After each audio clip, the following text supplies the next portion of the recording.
Well, hello and welcome to the Cool JDM Show, streaming live on Pacific Coast Auto. But Abs, what up? Just how cool is it? Man, so cool I describe it as frigid, cooler than a penguin soaking in an ice bath. Damn, that's cool. Yep, you're right about that. Cooler than the fawns, fix it in appliance with nothing more than a smack to the side of it. I'm talking cooler than cool, cooler than a February cannonball into a pool. So cool, indeed, so cool that it's cold. Ladies and gentlemen, The Cool JDM Show. Hello everybody, this is Derek Weldon and the Cool JDM Show from Pacific Coast Auto, the coolest show that talks about JDM things. And on my left, we have Maximilian. Hello. What is up, Maximilian? Second time where you are the permanent host. Kind of. Because you have done shows when Mike was off. Yes. Here I am. Again. And as usual, we have Grant being a smartass in the background. Grant, say what's up. Straight. And in today's show, we have maybe a little bit of a shorter show, maybe not. We have a lot of very technical information about auction sheets from Japanese auctions we're going to get into in just a second here. But before we do that, would you like to know, Maximilian, what we're going to be talking about in today's show? Yes, I do want to know. Because Okay. I don't know. Oh, and speaking of Mike, the guy that has skipped out of our show, he is going to be walking past the camera. Say a quick hi into the camera, Mike, when you walk by. If you want to. You are not a figment of our imagination. Not until the end of this month. Yep, yeah, there he is. No, come closer. Ah, there he is. No, I didn't get a chance to see him. Bye, Mike. So in today's show, we are going to teach you how to be a pro at auction sheet readings. Mm-hmm. Also, you're going to hear directly from the auction houses what the grades mean, because there's a ton of misinformation about that out there. Yes. And then, and this is the exciting part, your chance to prove smartass Grant wrong about something. Lies and madness. Mike's going away, as you know, and I need to get some suggestions on a going away party idea for him. And then we got a 14-window Toyota van from the 80s, actually from the 90s. 14 windows. Yep, you know they talk about the Volkswagen 21-window bus, so this is the Toyota 14-window bus. And then a secret underground tuning culture. We all know you're excited about those sorts of things. In this case, for Nissan Cubes. Oh. And then Q&A at the end, which this time we only have one question that came from the comments section in the past. So if you are watching this live, go ahead and put your questions into the chat. If you're watching this after the fact, which most of our viewers do, Yes. right? Yep. Put your questions in the comments section, and then we'll reply to them by the next episode. We got to keep that engagement going. Yes, I already have a great idea for the going away party. Do you? I've got great ideas. Ron and too. Poe has a great idea. Oh, let me see. Going away party idea. Everybody wears shorts in the office. Mm-hmm. You know, Mike said that he would wear shorts. Maybe we can get everyone to wear shorts and get a group picture of us wearing shorts. Or I've got a great idea. Weather. I could tell everyone, you're allowed to wear shorts this day. And then secretly, you're not allowed to wear shorts. And I just fire everyone that wears shorts. And then Mike's okay because he's leaving. So That might be a very short-lived joke for your company. Sorry. We're going to jump right into the first segment here, the industry talk. And we got two semi-segments here. The first one is about the auction sheet, what the grades actually mean. We'll get into that in a sec. And then the second one is how to become a pro at screening the auction sheets because you don't know Japanese. I'm assuming that you don't know Japanese. So how can you wean the most amount of information out of that sheet considering you don't want to spend the next 1,000 hours of your life learning how to read Japanese? And even if you know Japanese, there are many special things on the sheet. It's true, but what we talk about today, Maximilian, is not going to be helpful for people who already speak Japanese. Yeah, okay. I mean, maybe it will. Who knows? Maybe. So if you are watching Japanese, don't tune away right now. Wait, what did I just say? I think I said watching Japanese. If you are able to speak and read Japanese, don't tune away. So, first off, let's bring up onto the screen what a Japanese auction sheet is so that you can have a visual reference. I think most of the people who are watching already know this, but in case you are tuning in for the first time and you've never bought a car from Japanese auctions, you're going to want to take a look at what the sheet looks like. So we have a listing here, obviously a Skyline GTR. And here is an auction sheet. Now, the auction sheet gives you all the information about the car. This is information from the seller and information from the auction inspector. Mm-hmm. And so you use these sheets to tell if you want to be requesting more information. First off, like if you can't read Japanese, we do the translations. This is how all of our customers are buying cars. So you look over the sheet, you tell, is this something I want a translation of? If it's true, then you send it in to us and we translate that for you. And we do. And that's included in the service fee, right? Correct. Thank you, Max. Yeah. I told Max before the show that if I'm speaking too fast and sounding dumb, he has to fill in with the questions that he thinks people might have. On that note, I specifically didn't read into what Derek put down, Yep. so I can be Max the very interviewer. Specifically, did not check to see what we're talking about in today's episode. Yes. There's also a comment that I'm very happy about. Or chat. I just came to say that I absolutely loved the thumbnail. Okay. Thank you. Thank you. Yeah, Max makes the thumbnails. I had a day of just doing thumbnails yesterday for multiple videos. I saw it, I noticed, but it didn't say anything. And I was looking at the clock and going, how much does this thumbnail cost us? I will say, a little bit of a caveat. We will get into the main topic in a second, but thumbnails suck. Like, trying to understand the psychology of the YouTube watcher and whether they're going to click on it or not is very, very difficult. Yes. And I think that like you can come up with what you think is a great idea, but if the massive population doesn't agree with that, then it's not a good thumbnail. Yeah. And so I think a pit that Max and I both fall into is we both prefer kind of a video that is a little bit less like the thumbnail isn't trying to sell you something that's not real. Like you see these thumbnails, it's like, how can this be? I can't believe this sort of thing. And then we see these thumbnails and immediately go, that sounds like a dumb video. That sounds like it's not what the thumbnail says is going to happen in the video. But we need to cycle our brains back to kind of catch on to the general population's desire for the videos, because it's not what we want to watch. We might be a niche type of viewer. Yes. And it needs to have a broader appeal, specifically because if you don't, YouTube doesn't pick up the videos for sharing to anyone, and then you don't have a successful channel. Mm-hmm. And we struggle with this a lot. So if you do have ideas about thumbnails, or if you see our thumbnails and you're like, you know what? This is good. I've got a cousin that does thumbnails. His name is AI. And we very specifically do not use AI for our thumbnails. And that's just a personal thing on my side. Yeah. I don't want AI to do our thumbnails for us, because I want to polish up our skills to make good thumbnails that aren't AI. We are bespoke. We are doing handcrafted work. Thumbnail for the Moto Compo video? Yes. And for the city video. And for the city video. And for today. And I will say that the city video one, I think, is going to be a very strong thumbnail. Yeah, me the too. Moto Compo one looks like a bit of a struggle. You have anything to add about that? There's a lot of things we did in the video that is hard to put into one image and one simple title. So it's a constant back and forth between what do I put on the thumbnail, what do I put in the title, and how do I make this look appealing. But I think I am on a very good track.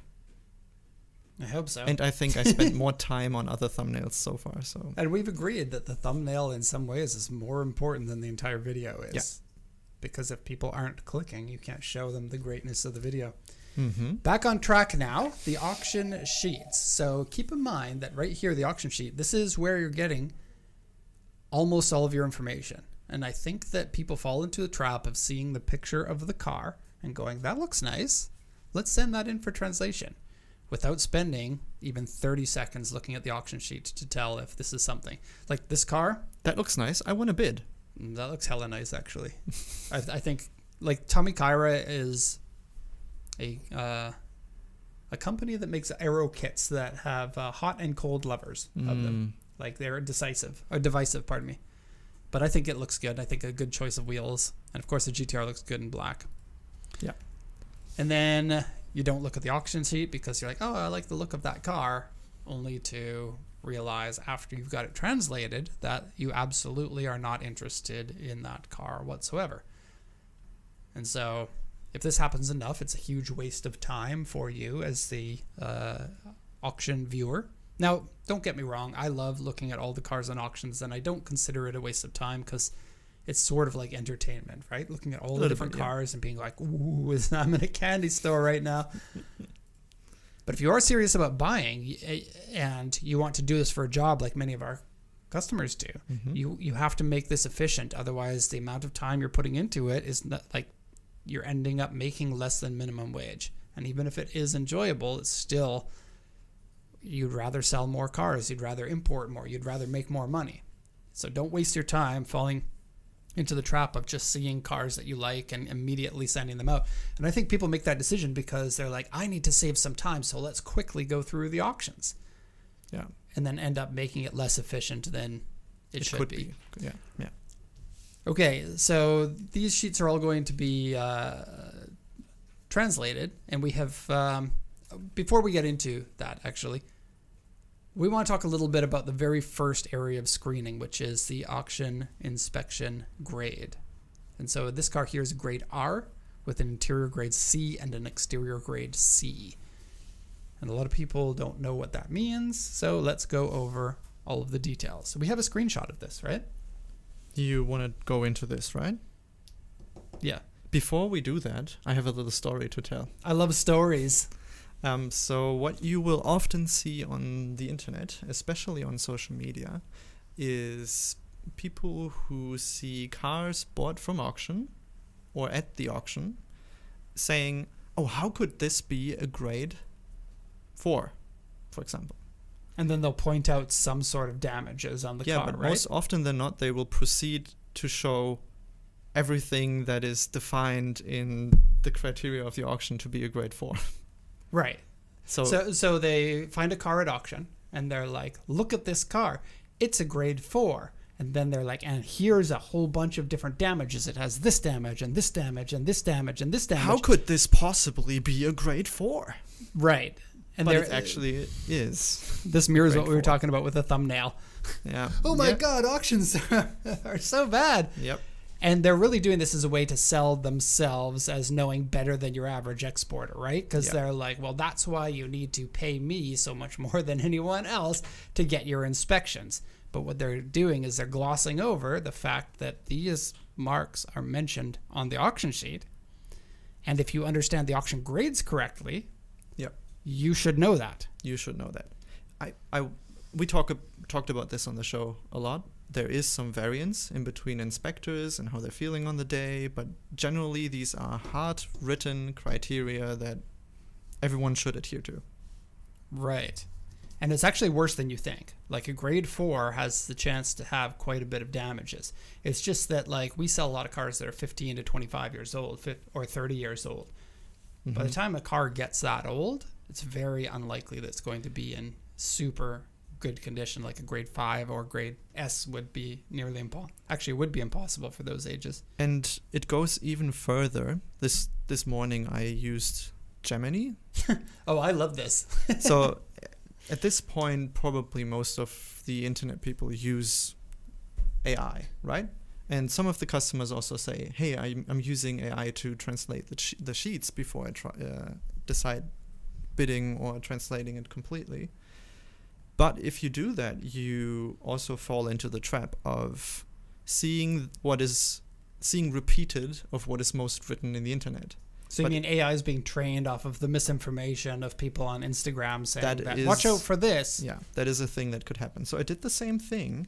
And for example, for the description of this stream, I just asked it, hey, what would you do as a description for this stream, just for me to see that? And it said, don't let a grade 4 fool you into buying a lemon. I think that's pretty good advice. Yep. And I said, I have feedback for you. Grade 4 can actually not be a lemon. And it's like, yes, you're right. And then proceeds to say, grade 4 is effectively the gold standard for a high quality used car. Which is funny. There's so much missing information in that. Because a grade 4, if the car is like from 1985, a grade 4 will be in like the top 1% of conditions. But if the car is from 2016, then a grade 4 is going to be the top 50% of conditions. Yeah. It's just like the context is completely pulled out of that. Mm-hmm. Good question in that regard too. Is it true that the person grading the car can get paid to lie on the sheets? So we get this question every once in a while because we've seen it. There are a number of people on YouTube and Instagram who perpetuate this, which I believe is a myth. The downside is we have no way of proving this, because if we call up the auction and we say, hey, can you guys get paid to change the auction grade on the sheets? They're going to be like, nope. Of course, right? Yeah, sure. Like, why would you agree? But the way that I see it is the auction has a opposite incentive to do that. The only thing that keeps people buying from the auctions is this level of trust. This is the same reason why people buy from us, because we're an overseas company, trust is important, and people want to believe that they're not having their money stolen. Auctions, pardon me, my wife, there's a red bar on the top of my computer. Why? Well, you've got a couple of hours of trying to figure that out yourself. Nice. The auctions need to sell this trust too. And if it becomes common knowledge that you can just pay money to get that change, then nobody's going to trust the auction, and therefore nobody's going to buy from that auction. If nobody buys from that auction, this is their currency. The more trustworthy that they are, this is the more people are going to feel okay buying from that auction. The auction wants higher prices at their auction so that they convince more people to sell their cars at that auction. And if they don't have that trust, people aren't sending their cars to that auction at the same level. People aren't buying from that auction at the same level, and the auction house is going to go out of business. There's almost no stupider move for an auction to do. It's a lose-lose situation. Right. Basically. And they make, like, what? The auction inspector is going to get how much? If you're selling a car, how much is it worth to fudge an auction sheet?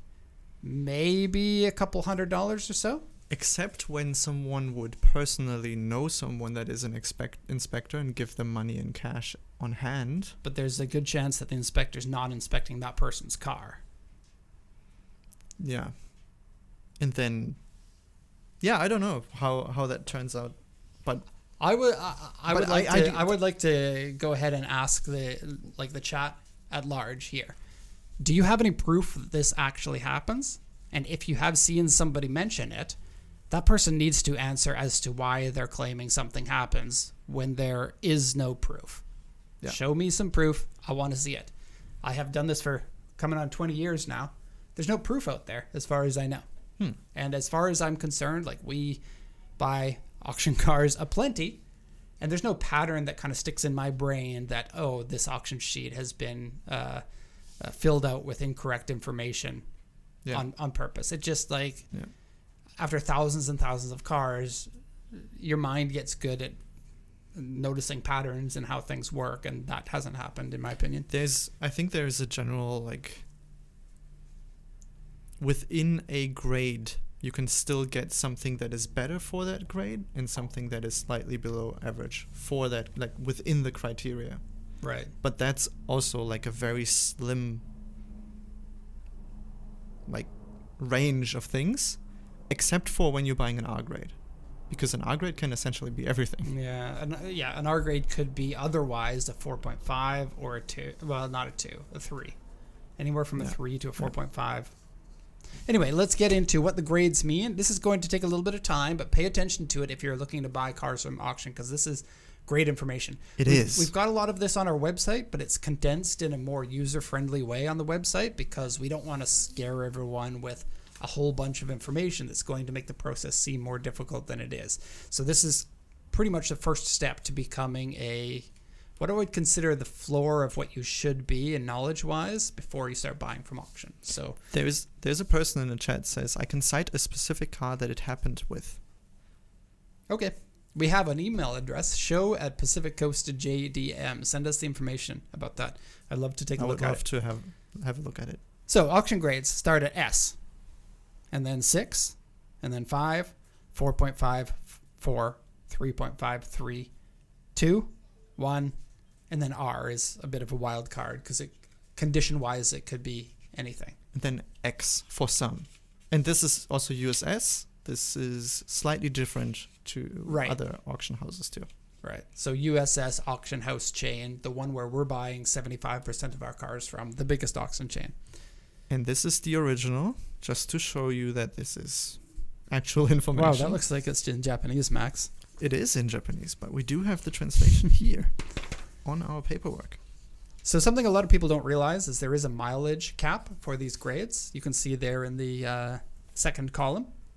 So, if we're selling 10 to 30-year-old cars, we're not selling very many S or 6. So pretty much 5 is the top grade for the ones that we sell. Yeah.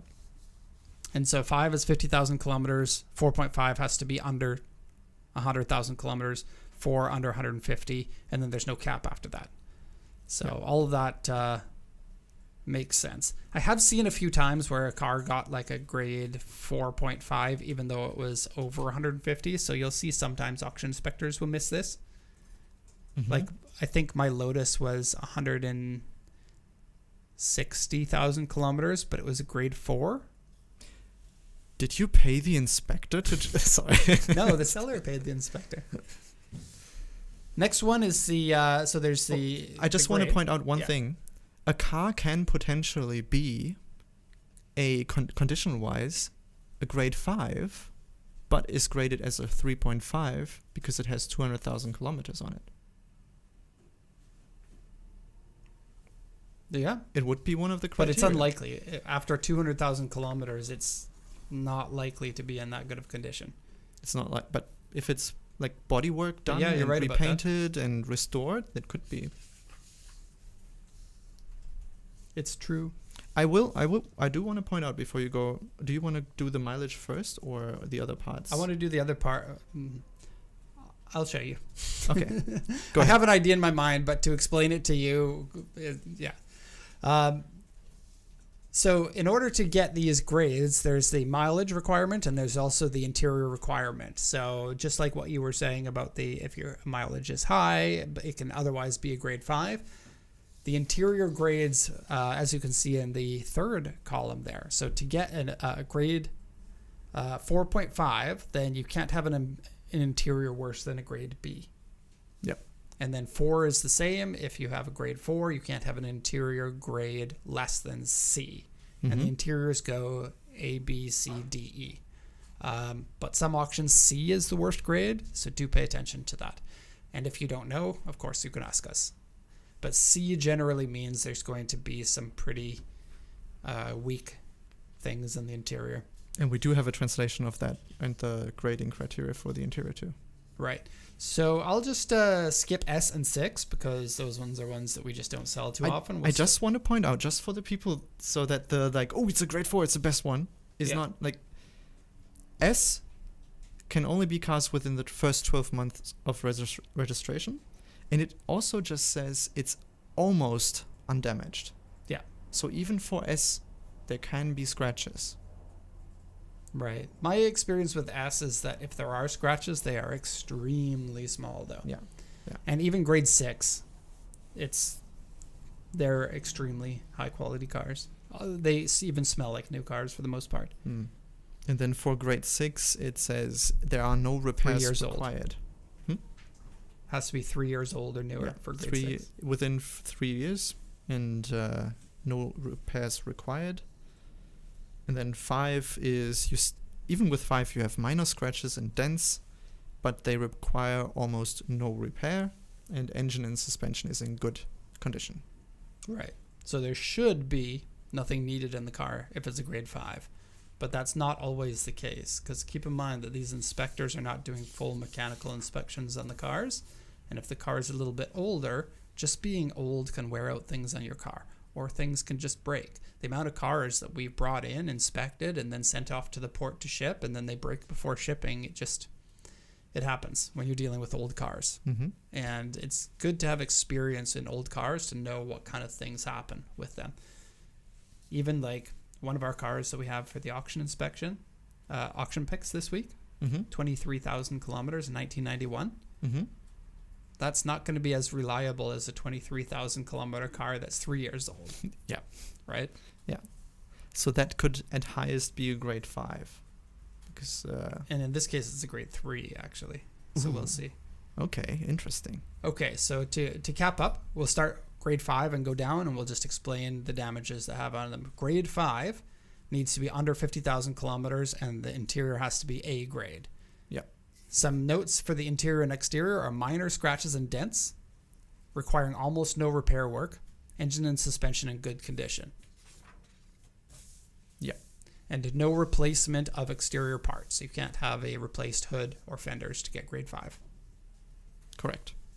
Grade 4.5, under 100,000 kilometers, B grade interior, and equivalent to grade 5, but with minor interior or exterior repairs. Yep.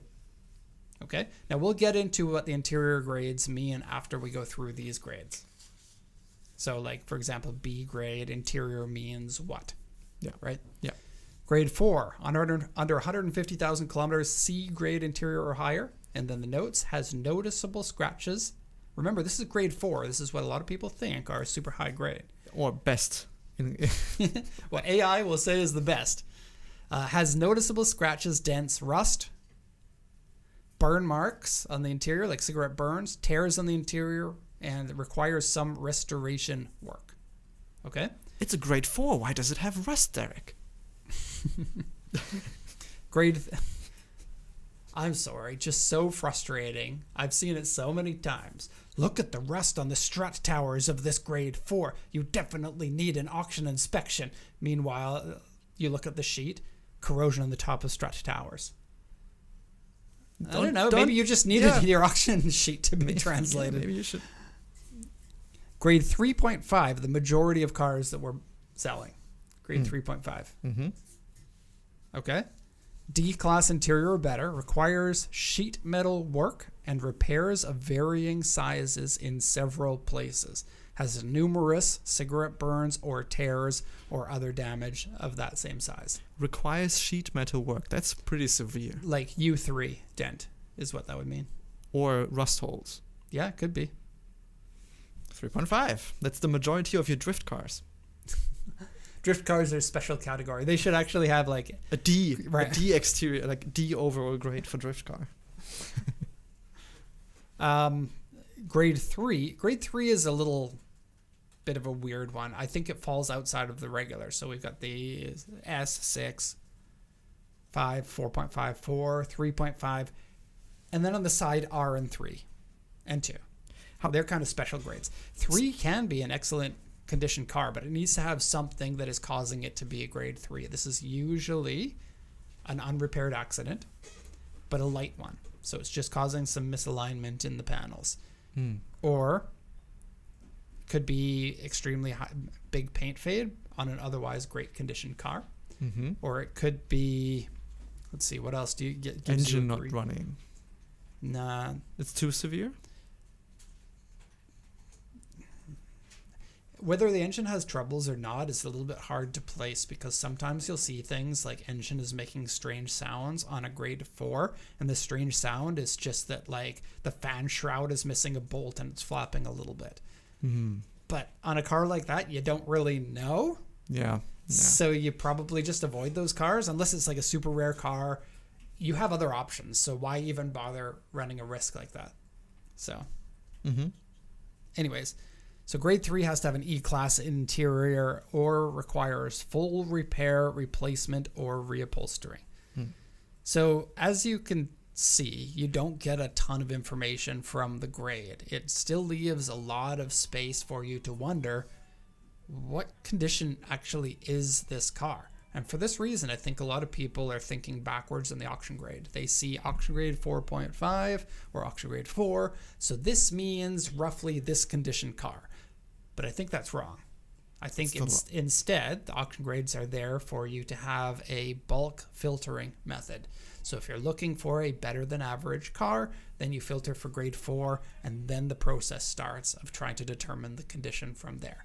I think that's all it is. It does not prove anything. It just helps you filter conditions that you want. If you're looking for a cheaper car, then you will filter for the grade 3 or grade 3.5 or grade R. What about... There's so much more I want to say, but I just don't want to make the show so boring by repeating every little thing. If you want more clarification on any of this, that's what the Q&A section is for. Or if you do have questions right now, I might want to jump into them. Yeah. What about grade RA? That's missing because that's not a USS thing. grade R is like a light grade R. And so in USS, that would just be a grade R, and then you would have to read the comments to tell how bad it is. Okay. R just means a repaired car. It doesn't mean salvage title. So repaired is any car that has had a repair of any part of the frame. So this could be inner panels, front cross member. It can be like side Panels. side pillars, side steps. Mm. Anything that's been repaired that's officially part of the frame of the car. So, Yeah. Okay. yeah. R grade, vehicle with repair history. X grade, extremely low year vehicle. I don't know about the X grade so well. Replica vehicles, special purpose vehicles, and other vehicles that are difficult to evaluate. That's like forklifts and stuff. We don't really... I mean, if you want to buy a forklift, we can do that for you, but I don't really know anything about the X grade. You don't see it that often, but we also not look for X-grade cars. And then there's grade 1. This is a vehicle that has been flooded, which we can't export, by the way, because the vessel company doesn't allow it. Oh. Vehicles with a history of being burnt and having a fire extinguished, or some other smaller purposes. Let's get now. You look like you got something to say. And grade 2 is low-value items, yeah. substandard vehicles. For example, there was like an electric bobby car at auction the other day. Like a plastic car with an electric motor. A Grant, bobby do you car? remember that? Grant is concentrating. Like a toy car, like a Power Wheels. like a power vehicle, yeah. And that was a grade 2. I don't know, but I would suspect That it to would've me been. seems like it would be grade 1. Ah, okay.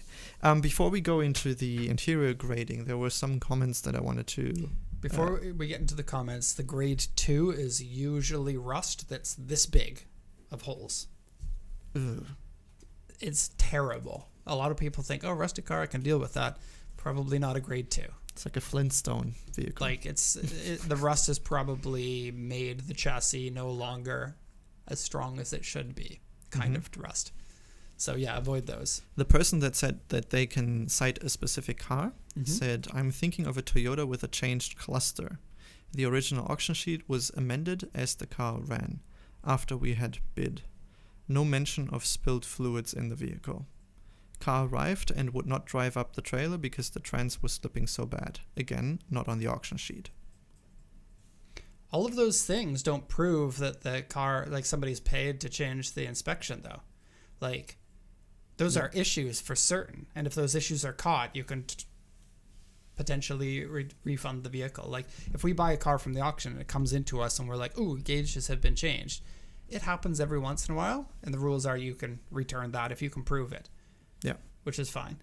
But that, again, that's not proof that, like, someone paid someone to not proof is that, like, you have financial records of somebody paying somebody else and that person, like, actually going through with the change, or some sort of like somebody got fired for doing that at auction or something like that. It's true that sometimes you buy a car from auction and it's in far worse condition than you thought that it was, and that's a risk that you take when you're buying from these wholesale auctions. And what I like to say is that about 80% of the cars that you buy are going to be roughly within the condition that you expect them to be. And about 10% are going to be better cars than you expect them to be. And about 10% are going to be worse cars. And auction inspectors will miss some things. And so you got to think, is this something that was missed by the inspector? Or was it for certain something that somebody paid to make them look the other way? And I just can't believe that that's the case, especially when that is so important to the auctions, to make sure they've got a clean track record. Like, if they had an employee who did that, there is no way if they found out about it, and they would find out about it. They've got checks and balances for these sorts of things. They would find out, and then that person is gone, and that would be so damaging to the auction. So they're going to be real damn sure that nobody's doing that. He said they rejected their claim. Claims are often rejected because of, and it doesn't make me feel great about this, but the auction are difficult to make claims to cars because they sometimes don't give you a big enough window to make the claim. So, for example, if we buy a car from Sapporo and it takes us a week to get the car in, the claim period is only maybe 4 days. The car can arrive, we can find a problem, and then we can say, oh, there's a problem in this car, and they'll say, sorry, the claim period is passed. And that's a real thing. Unfortunately, that is just the way that it happens. Luckily, these claims are fairly rare. I would say less than less than 2% of the cars that we buy would require a claim like this. Mm-hmm. And I think more than anything is just understanding what is claimable and what's not. A transmission slipping, like you said, that's not something that's claimable. The auctions can't guarantee a transmission. And this, you know what, in one of the future shows, we should go over what's claimable and what's not. Oh yeah, we can do that. I have the file for that too. That would be, because like, I think a lot of people get into auction buying making an assumption that auction buying from Japan has similar rules to auction buying in your country. And it couldn't be further from the truth, potentially. It's just like different systems, different ways things work. And Japanese auctions focus more on getting through all the cars in a quick time. An auction in the States might have 2,000 vehicles, but an auction here might have 20,000 vehicles. It's insane, yeah. And that just the scale and the speed at which things happen, and the fact that almost like these systems are set up for auction for cars that are no older than 6 years old, because maybe 70% of the auction cars are newer than 6 years old. These old 30-year-old cars are maybe 0.5% or 0.25% of all the cars that are at auctions. So the auctions doesn't have a huge incentive to focus so much on these, what is a very edge case for the Niche cars, basically. general amount of work that they do. They're just like, oh, let's just get these Yeah. old cars through and make sure that if you're buying from the auction, then you understand our terms and service for old cars, which is the auction's not responsible for anything. And different legal environments between Japan and the US and other countries as well. There's a lot to say about that, so I think we should talk about that in a future episode. Can I go on a quick rant again? Yes, but let me point at the clock. He also said, overall, most of mine are better than expected. Which I think is a good indicator of what is happening oftentimes in the internet, is that you take a minority of issues and blow them up so big that you can benefit from that small little issue thing. So like an influencer is like, oh, I'll get more views if I talk about the bad things. Is that what Yeah. you're talking about? Or like, Great Force should be better. Like, this is a lemon. Even though 80% of the cars will not be a lemon. Just dealing with cars, you're going to get lemons. That's how cars Yeah, are. you should expect that. You should become good at turning lemons into non-lemons. Increase your own skill, and then you don't have to worry about that so much. We had one car dealer that we used to work with. He's like, check engine light? No problem. We can handle that. Oh, that car's got some sort of an issue? Yeah, whatever. It's fine. We can do it. Mm-hmm. And it's like this person now has opened up the doors to pretty much any car because he's an expert at all of this. If you're going to be bringing in cars for sale and you've maybe bought and sold 20 cars in your life, you're at the beginning of your journey. Once you've gotten hundreds of cars and fixed hundreds of cars, then you start to become so good that with this skill you can compete much better than anyone else. You should always be looking for opportunities where you can increase your ability so that these risks now become risks for everyone else, but not for you. Yeah. That's a good advice. Interior grading. Yes.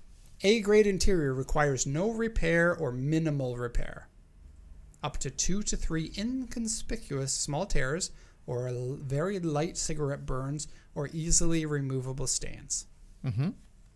I got a great A interior and it had a cigarette burn. Ah.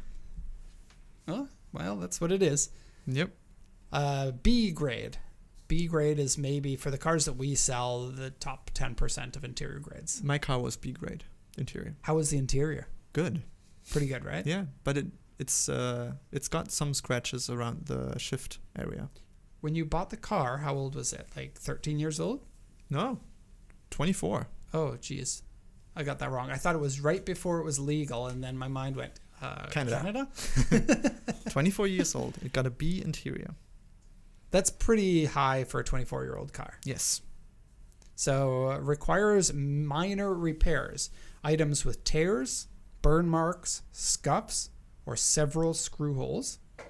Items with burn holes or dashboard bubbles or warping. Items with easily removable stains.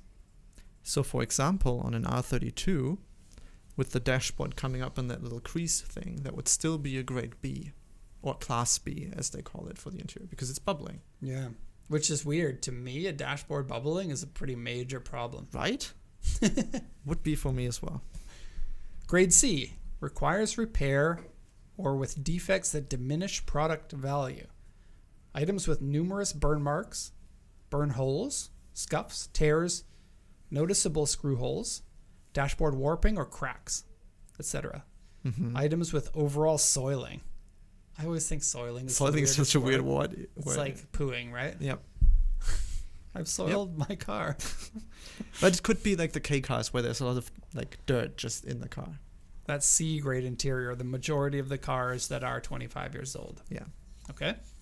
D grade, requires major repairs. That's for interior. Yeah. Items with numerous burn holes or tears, dashboard with significant deformation, items with severe soiling. And then E grade. Yeah. Requires significant overall repairs, items with prominent large cracks or processing marks on the dashboard, items with severe stains, tears, or sagging of the interior seats, etc., items with strong, unpleasant odor inside the cabin. I kind of wish that more often the auction sheets would say the odor inside, because to me that's one of the biggest, like, I don't want a car that's smelly inside, and most of the time, unless it is extremely severe, it's not mentioned on the sheet. And it's probably one of the more subjective points on the list. What is severe odor? If someone is a heavy smoker as an inspector, I feel like the inspectors are all smokers, and then they can't smell the cigarette smell as much as the real people. Maybe. The real people. You hear that, smokers? You're not real people. Okay, so that's your grades. They don't have a section for exterior grades, A, B, C, D.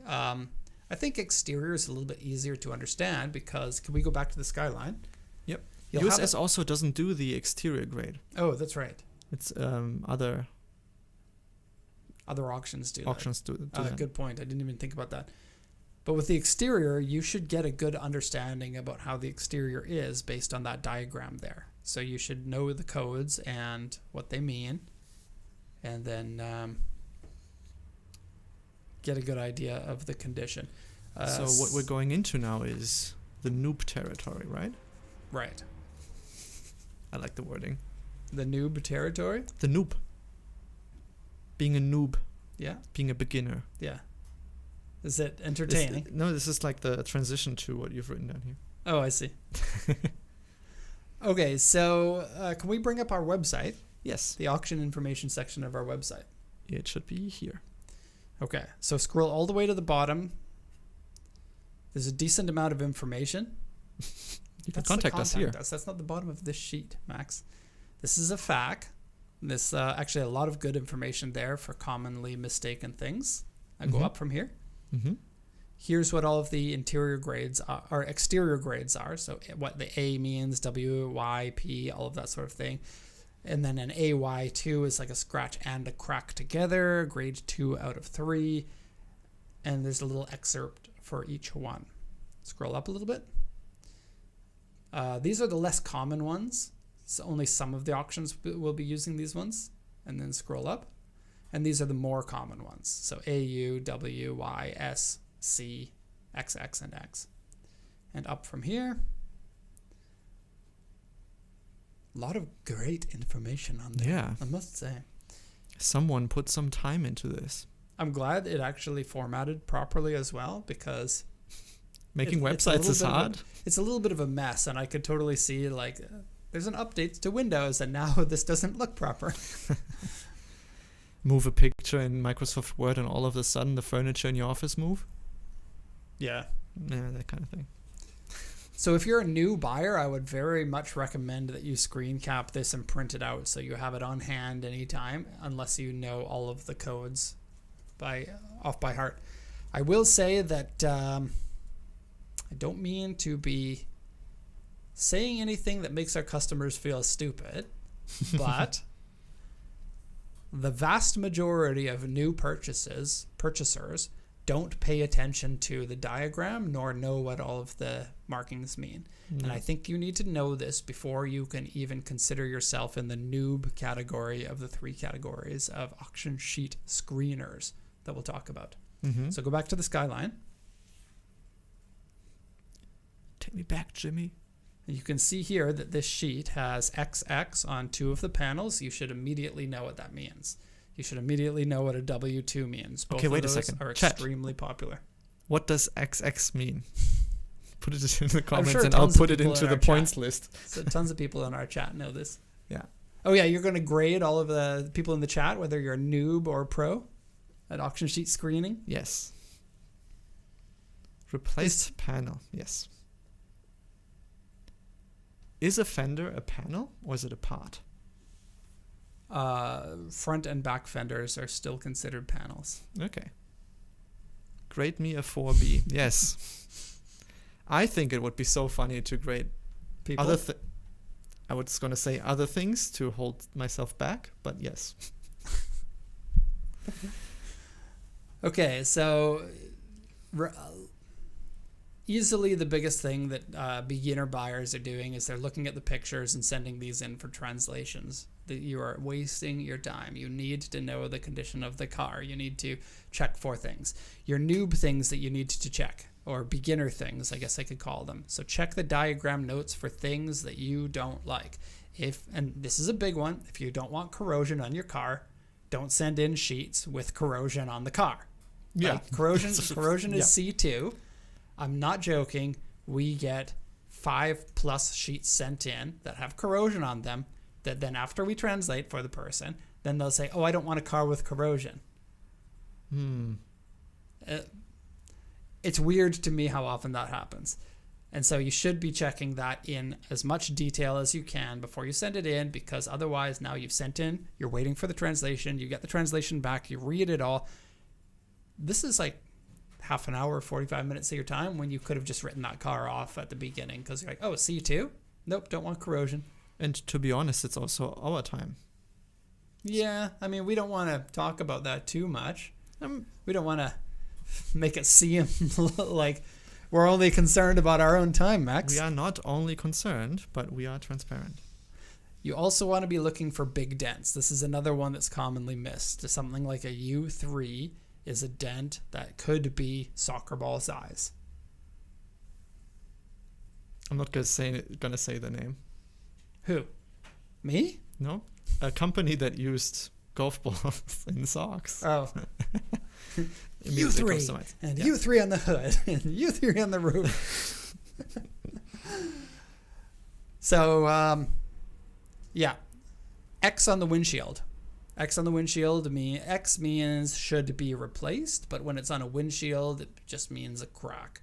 Typically, a crack is about 1 centimeter in size, but they still mark it with an X. It could be larger than that, but it's usually drawn on the windshield when it's larger than that. But if you're concerned about a windshield crack, look at the windshield and see if it has an X on there. Now, of course, some of it's in Japanese. If you look at the front bumper of this one, on the left side of the front bumper, it has P and then something else after that. And so that is, if you don't read Japanese, you have to just assume that this is some damage that you don't know. Once you become more skilled at understanding the sheets, this means something to you, but as a noob, it doesn't mean anything to you. And so at this point, you can maybe ask about things like that before you get a translation. Like, hey, I noticed this one has a mark on the front. Can I get a translation if that's not a crack? Or something like that. Oh, okay. And this goes for notes in the report section too. Just go highlight the report section. Sorry, Scroll a reading little bit to the side. And this report section obviously is in Japanese. You can try ChatGPT, but it'll probably be wrong about a few things. But you probably can't read any of that sort of stuff. So likewise, you can be like, oh, if there's no cigarette burns, can I get a translation? If there's no corrosion, can I get a translation?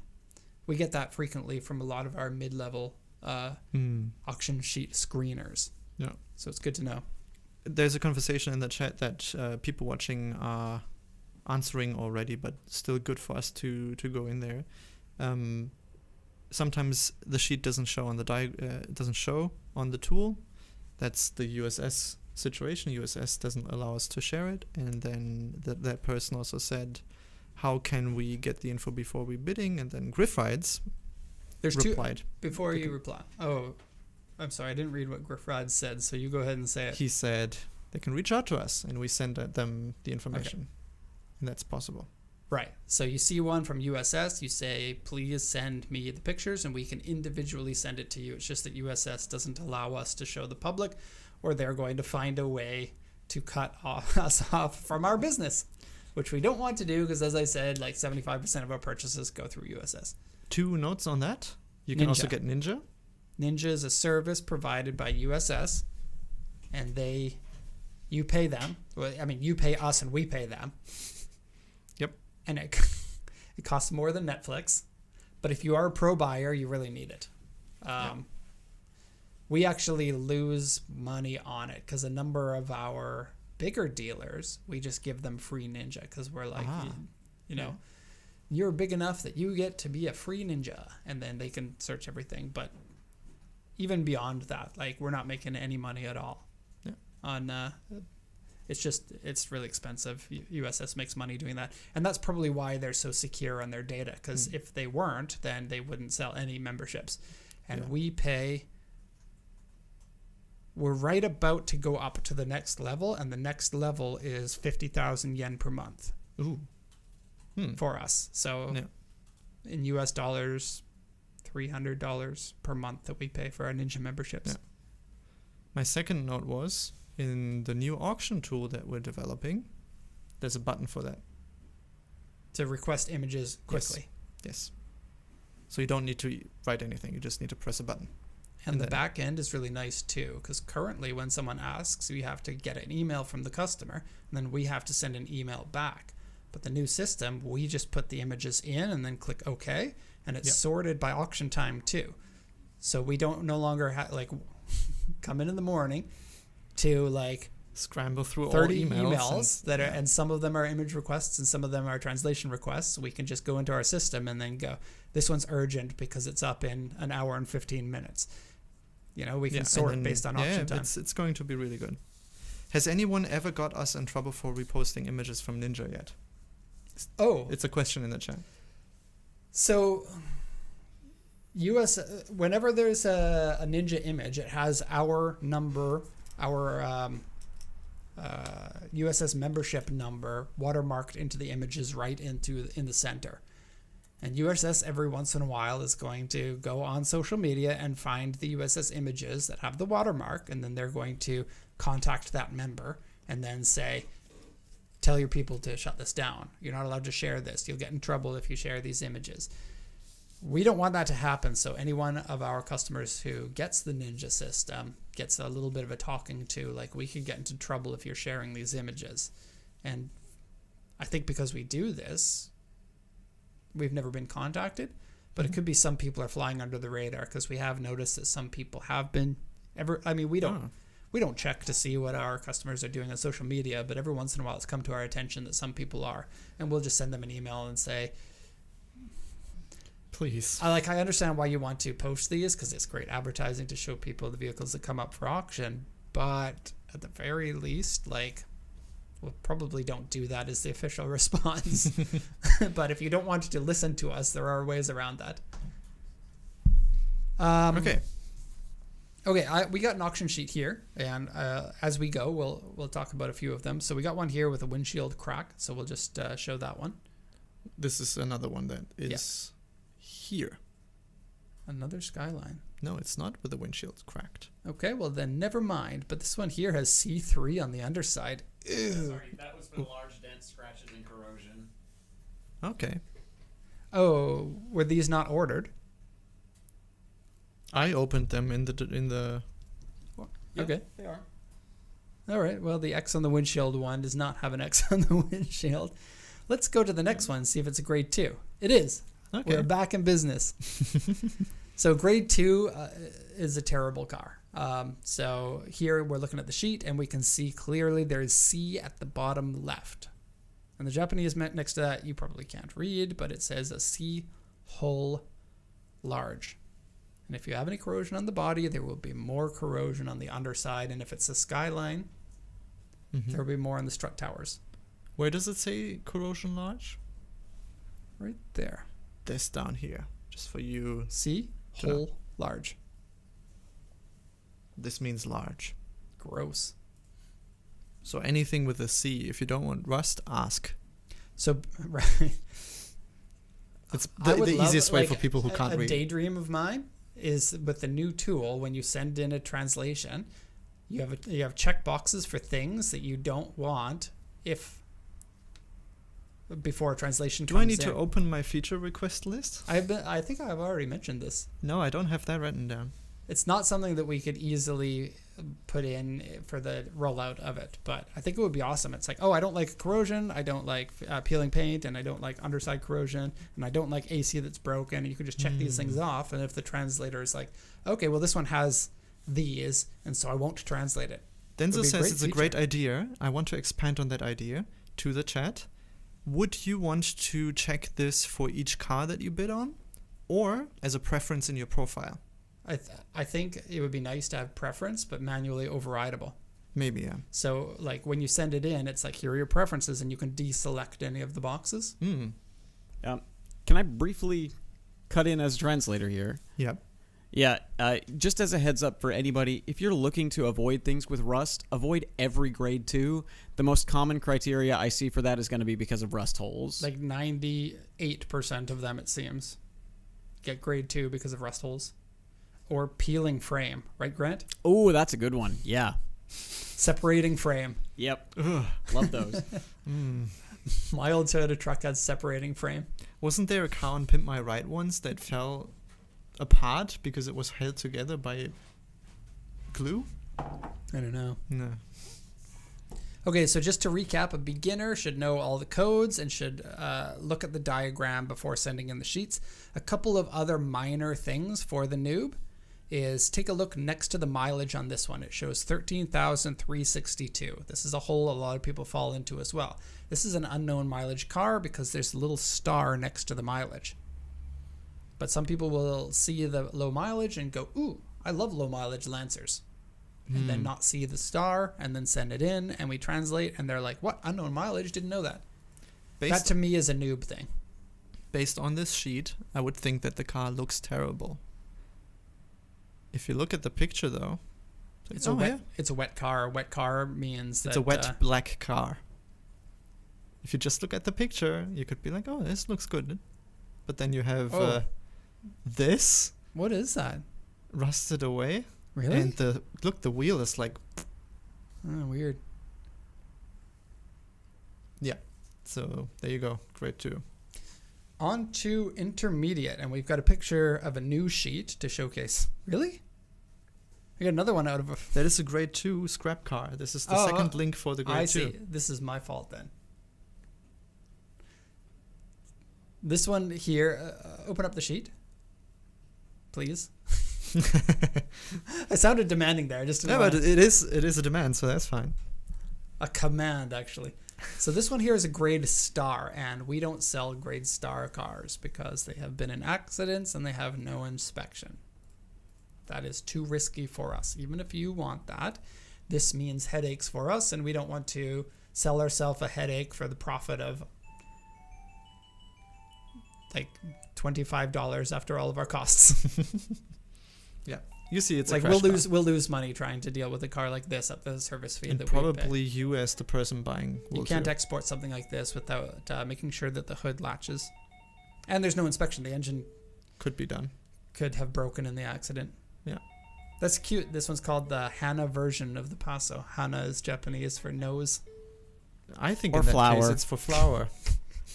It's supposed to be a joke. Ah, It's the flower version. It's cute. yeah. Next one. Okay, the next one, intermediate here. So, we'll look at the sheet here.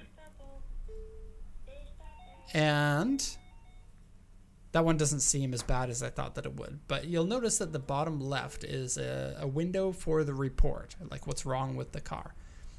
If this section is completely full of marks on it, then this car has a lot of damages. This makes sense, right? Yeah. Each note is an area of damage, and one sheet's got 4 notes and another sheet's got 24. Obviously, the one with 24 is going to be a higher damage car. Even if you can't read any of that, you can still understand that, oh, that's a lot of damage on there. Do I want a lot of damage? Yes or no? Would you agree to the following statement? If a car has hella amount of damage on it, the inspector will just write a lot of damage instead of listing everything individually. No, they usually don't do that. Okay. But here's something that I think is more pro level. But if a car has a lot of damages, there's a much higher chance that the inspector missed something on that car. There's a much higher chance that the car has mechanical problems because people don't maintain their cars once they fall below a certain level of condition. Like your Elysian. I'm responsible for that. You stop getting oil changes, you stop getting coolant changes because the car is worth so little, an oil change might be the value of the car. We're going to be talking about Nissan Cubes a little bit later. The Nissan Cubes are $300 to buy. When cars get so cheap that like, oh, I'm not going to repair it.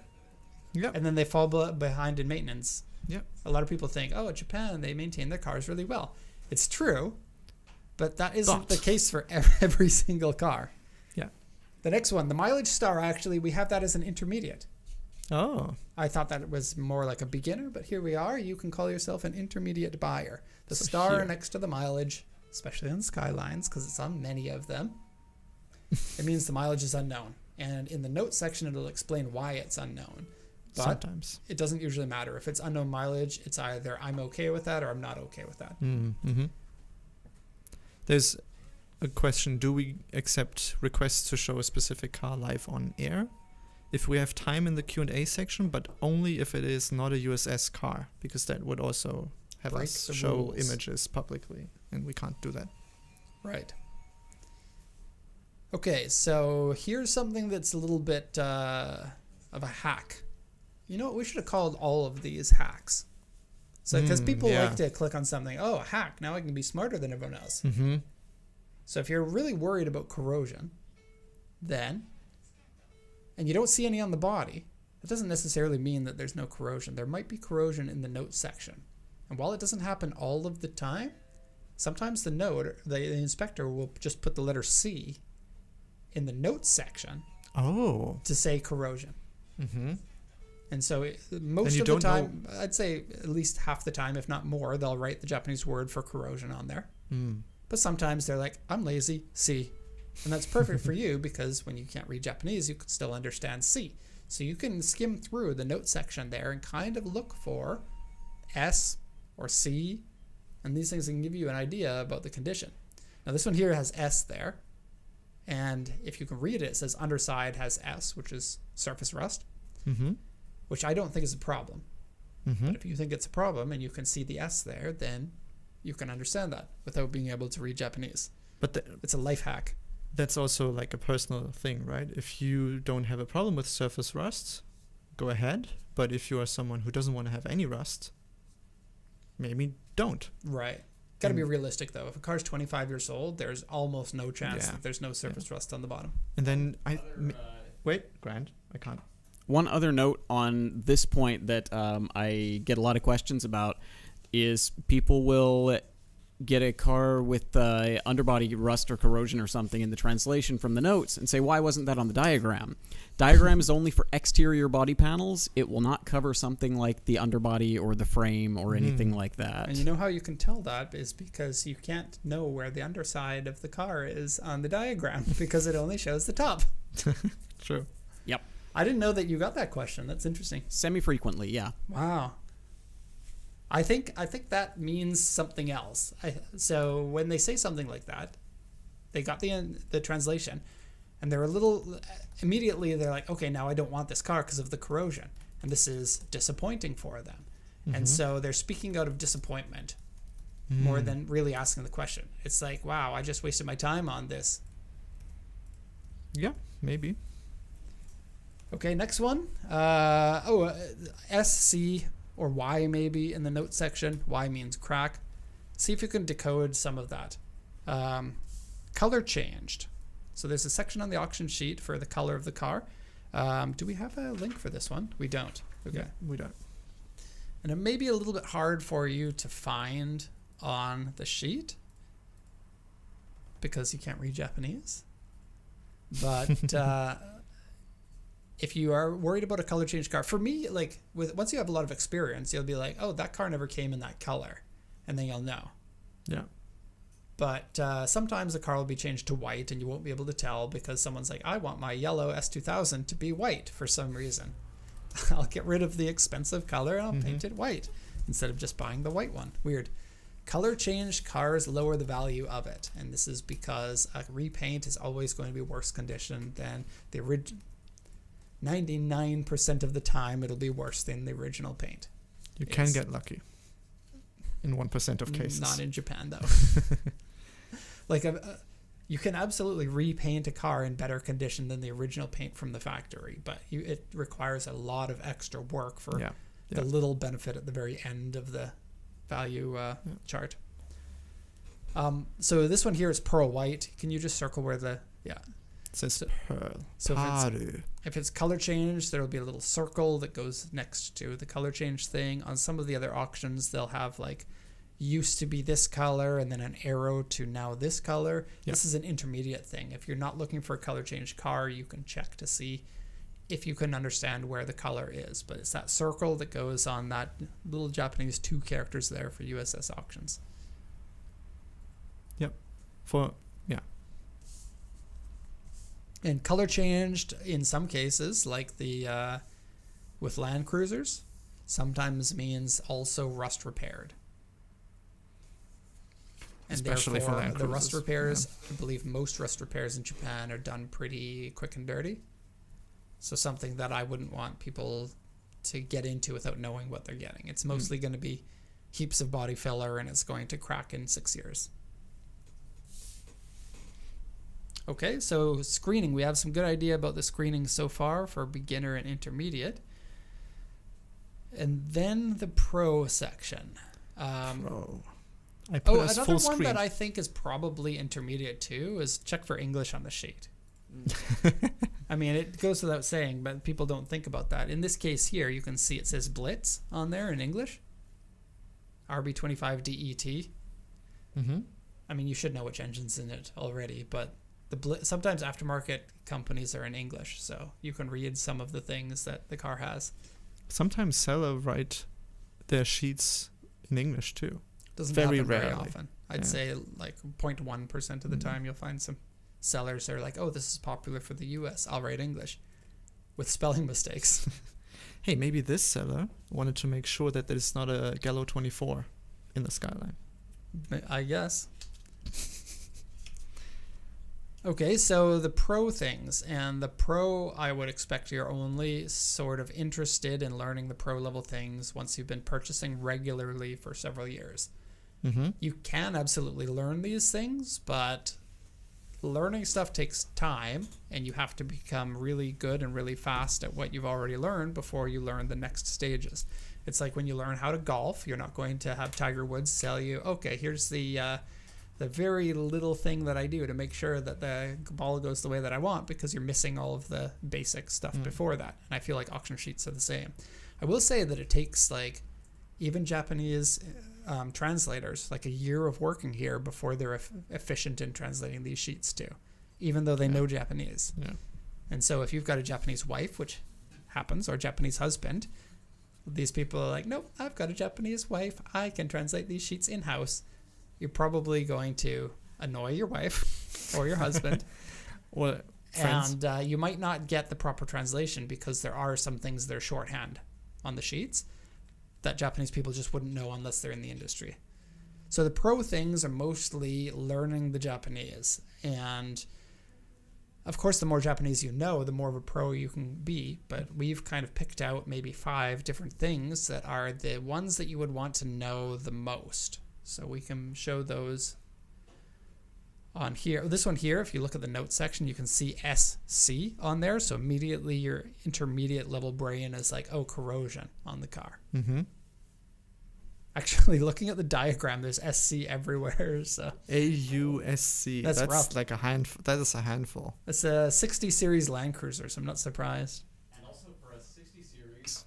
For a 60 series, this one's still considered a 3.5 BB. Whoa. Yeah. This one has exterior corrosion holes. Still wait. and But oil this is leak. LAA, so the criteria from USS, they don't match. Yeah, So it's So it might hard be a little to bit use different. this as a but reference. USS is the biggest auction where the other auctions tend to follow the same kind of system. Yeah. So they're pretty similar for the most part. Maybe more lenient, maybe less lenient, depending on which auction it is. Do you have these Japanese written down? To show? Yeah. No. This part's Great. going to be difficult to show. Great. Wait a second. I can. Can you You- type them? You keep talking, and I will make sure we have them on the screen. So you talk and mask that we don't have it, and Oh, I see. You Meanwhile, want me to I do talk the- slowly for this part? I do the thing so it does not come up as something that people know that we don't have prepared. Okay, so for the auction, probably the thing that people want the least on their car is underside corrosion. And this is written in one of three ways. And we already talked about the letter C is something that you can find in the notes section. But we'll show you the way to read the Japanese for the other two ways that it's written. Yeah, just to kind of give people some insight into why I picked these 5 terms, they're ones that you will see fairly frequently, and they're things that will either cause you problems from an ownership perspective, or they'll cause you extra problems trying to get the car exported. It's just going to be trouble that you probably don't want to deal with. Good point, Grant. Thank you. How Yes, much so- longer, Max, until we can see that? Yeah. So I've got 5 terms. You're doing that fast. You got those Or I guess fast 5 fingers.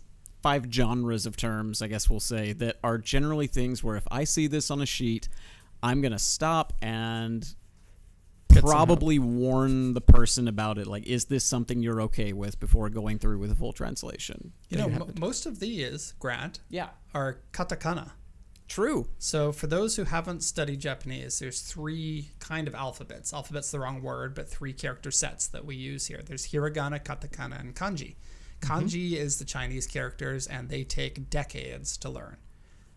Most of these are not that. If you have started to learn Japanese, you usually start with hiragana, and then you learn katakana. But the specialness of the katakana is that this is used for words that aren't Japanese words. And the auction sheets have a ton of words that aren't Japanese words. Cars in general have tons of words that are not Japanese words. And Japan in general, too. We were just talking about how the Japanese word for door is door. I mean, it's pronounced differently, but it's doa, right? Yep.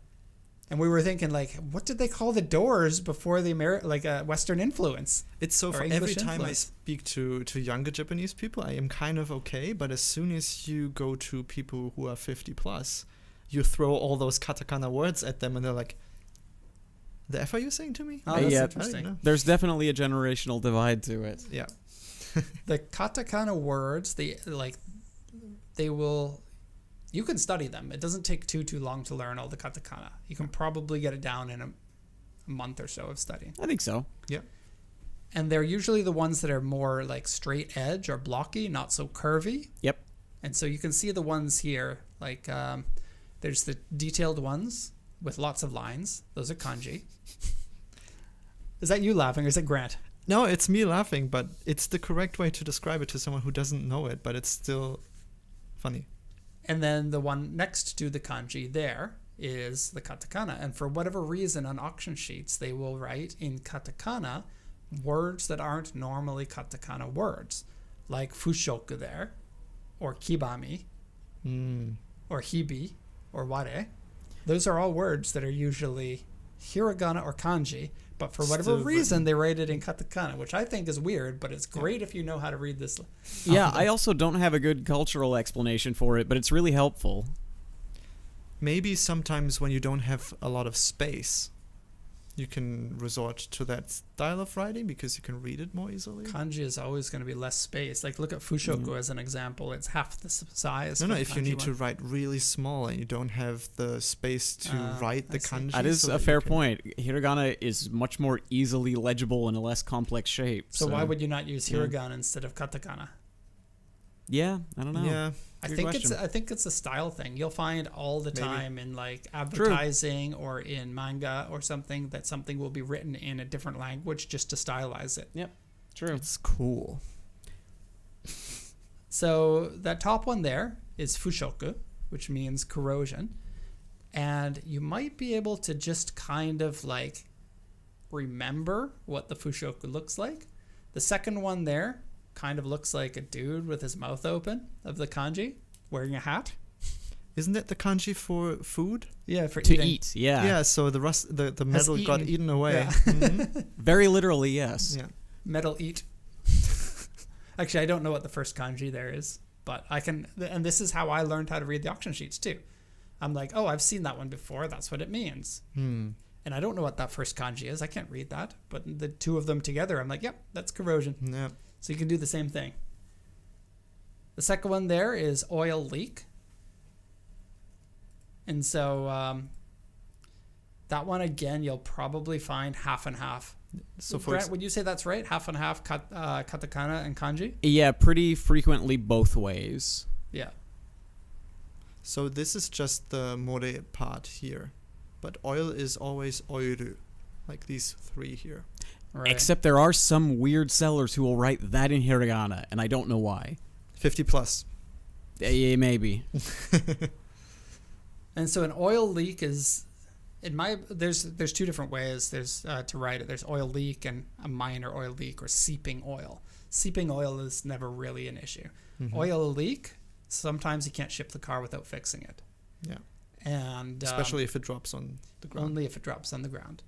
Most of the time when you get a car with an oil leak, it's okay to ship. I would say maybe 90% of the time it's okay to ship. Mm-hmm. But if it drips, then it's 100% like, okay, of the time it's not. And sometimes you won't know until the ship goes to sale, because it's like maybe not dripping down when it's inspected when the car comes in, Mm-hmm. and then it waits for a month, and then it starts leaking in that month. But then nobody checks it nobody at the port is checking to see if the leaks are starting, because they're just lines up of cars. And then it's like, Right. okay, time to move this, and they notice the oil leak then, and then it's too late to get it on to repair it to get it on the ship. It is a risk. Yeah. So you try to avoid ones with the oil leak for that reason. The next one is one of my favorites. It says kibami, and sometimes this will be in kanji too, actually. But the bami will usually be in katakana, I think. Yep. Or sometimes you'll just see it all in hiragana, but the katakana way is, in my experience, the most common. What does it mean? Because I actually don't know. It means has turned yellow. Headliners and stuff. Yeah. Any interior parts that have turned yellow, that means that someone has smoked in it more than regular people should smoke. Like, I'm talking chain smoke in your car to the point where it needs everything removed and thrown into a vat of acid to get rid of it. So avoid. Yeah. If you are a heavy smoker, maybe don't avoid. But if No, you don't, avoid it. Yeah, so we don't need to sit If in the them. inspector has written it, it's probably worse than you think it is. Okay. And we try to translate this one as interior or headliner is yellowed from smoking. Mm-hmm. Because people, if it's just headliner yellowed without the context, they're like, oh, that doesn't I sound can so repaint the headliner. Is Right. one of the thing. without realizing how it got yellow. Yeah. Okay, the next one is hibi or ware. Both of them mean crack. And again, you just look for the one that looks like that. Yep. And also, sometimes you will see that the hibi or the ware on the diagram instead of an X for windshields. Oh, So that's right. something to watch out for. And you'll see ware Yeah. as well. Yeah. And this could be for bumpers, for example, fiberglass, or Bumpers, even for dashboards. Dashboards, Yeah. windshields, sometimes side mirrors. I see it on. Yeah. Mm-hmm. Yeah. For the most part, a crack thing is a no-go, for me at least. Like a cracked dashboard, I don't want that. A cracked mirror cover, I would still take, if the rest of the car is okay, because mirror covers are Yeah. easy to replace. Right. Yeah. And then the last one there means doesn't work. And so you will sometimes see something say engine doesn't work. Or Yeah. Grant, what's the real? I think it doesn't work well, right? Or doesn't Technically, function. it's like bad condition, Okay. but yeah, I generally just translate it as broken for simplicity. You don't want to mess with this. It's most commonly going to be for engines or automatic transmissions. Or radio equipment, like not radio, like Yeah, your head Yeah. unit, Possible. And I do sometimes see it for air conditioners, although usually it'll be a little bit different for that. But Power mirrors? Power mirrors or power windows can too. be. Yep, for sure. Yeah, my passenger side power window doesn't work still. Still? How Mhm. long? Since One you and- got it? 1.5 years now. You remember we went out on the drive and then all of a sudden I had to pull over because my window fell into the door? Since Yeah. then. Since then. But I have bought the replacement parts and I will do it soon. Okay, and the other point for the advanced is that the aftermarket parts. So if you look in the sales points section or the notes section, can you just highlight those with your mouse? Here. No, the sales points. Maybe Sales you don't. point. Yeah, I mean that was Up here. this is the sales points, yes. And here's the notes section here. Yep. And then you can scour these and try to understand things like the name of a turbo. Right. That's generally what I'm looking for with these as a warning sign. Anytime I see like Power FC, FCon V Pro, TD07, like I/J will be aftermarket injectors. It's aftermarket turbos, aftermarket computers, aftermarket fuel systems are, as weird as it sounds, an immediate red flag to me on translations. Yeah. For I think especially a lot of like inexperienced car owners are going to target the modified cars because it's like, wow, this car's got 10 grand in modifications to it, and I then will when save money. and then when I buy it, you only pay an extra 1 grand for a car like that, free mods, right? Yeah. But you also got to realize that not only is the car old, but why is somebody selling their car that they spent that much money on? Is this car a headache now? And has all the car parts been used up? Is it having weird little problems that come and go that might not be found on the auction sheet? Yep. Like, the car's inspected when it's cold. Maybe there's a problem when it's hot. Maybe there's a problem over 80 kilometers an hour. Maybe there's a problem over 5,000 RPM that you just wouldn't see in the inspection. So I was thinking about that with my personal car too. Like, having received it, seeing that it was in such great condition, I was always like, why did the previous owner sell this? I was looking at you when I said that Yeah. on But purpose. do you want me to say now I know? I think that the car that you got was a low risk buy, though, Yeah, yeah. for the most part, because it didn't come with a ton of like what I would consider scary modifications. True. Like any aftermarket ECU, aftermarket turbo, camshafts, internal engine. These things can be great to have, but like you got to think, why are they selling this car now? Yeah. Some people are just ready for the next thing, which is fine, but I think that it's overwhelmingly people are selling their race cars or their modified cars because it's starting to become problematic. And now you're buying into all Yep. those problems. Yeah. Okay, that's all I have for the how to screen the auction sheets. That was the pro part of it. You learned some kanji and Japanese today. You could even print out what we put onto the screen there, right? Screen cap it and then put it next to your computer. Yeah, do that. Then you can become a pro without actually learning anything. I should have put a PCA logo next to it. You know what? Well, you How were about we designing set- those stickers, right? We sell cheat sheets. Sell them. Yeah. Like I online was- course. I was talking about the sticker sheet that we make up and we send out to the customers, right? Yep. Or we will send out to the customers. It's happening soon. Having little cheat sheet stickers that you can put onto the edge of your laptop. Then when you open it up, you can Oh. see the cheats already. I think we need to come up with a grading system of the people in the chat, and then specific people can buy like an S tier sticker that is holographic gold shiny. And then So you I'm going mean on a like if we like the people in the chat more, then they get a little mark on there saying that we like them? Or they can buy it. buy. And we have to agree. Yes. No, it's like channel memberships, for example. If you want to support us, you purchase a higher tier, but then you also get the special sticker. I don't know. Alright. It's just funny idea. I don't know how any of that stuff works. I don't watch anybody stream actually on any device. It's not really my thing. I watch PCA in-game purchase, yes. loot boxes. You never know which one you're going to get. You have to continue no. buying them. Oh. Oh, I got R grade again. Let's try again. Purchase now your loot box. You get one car that you don't know.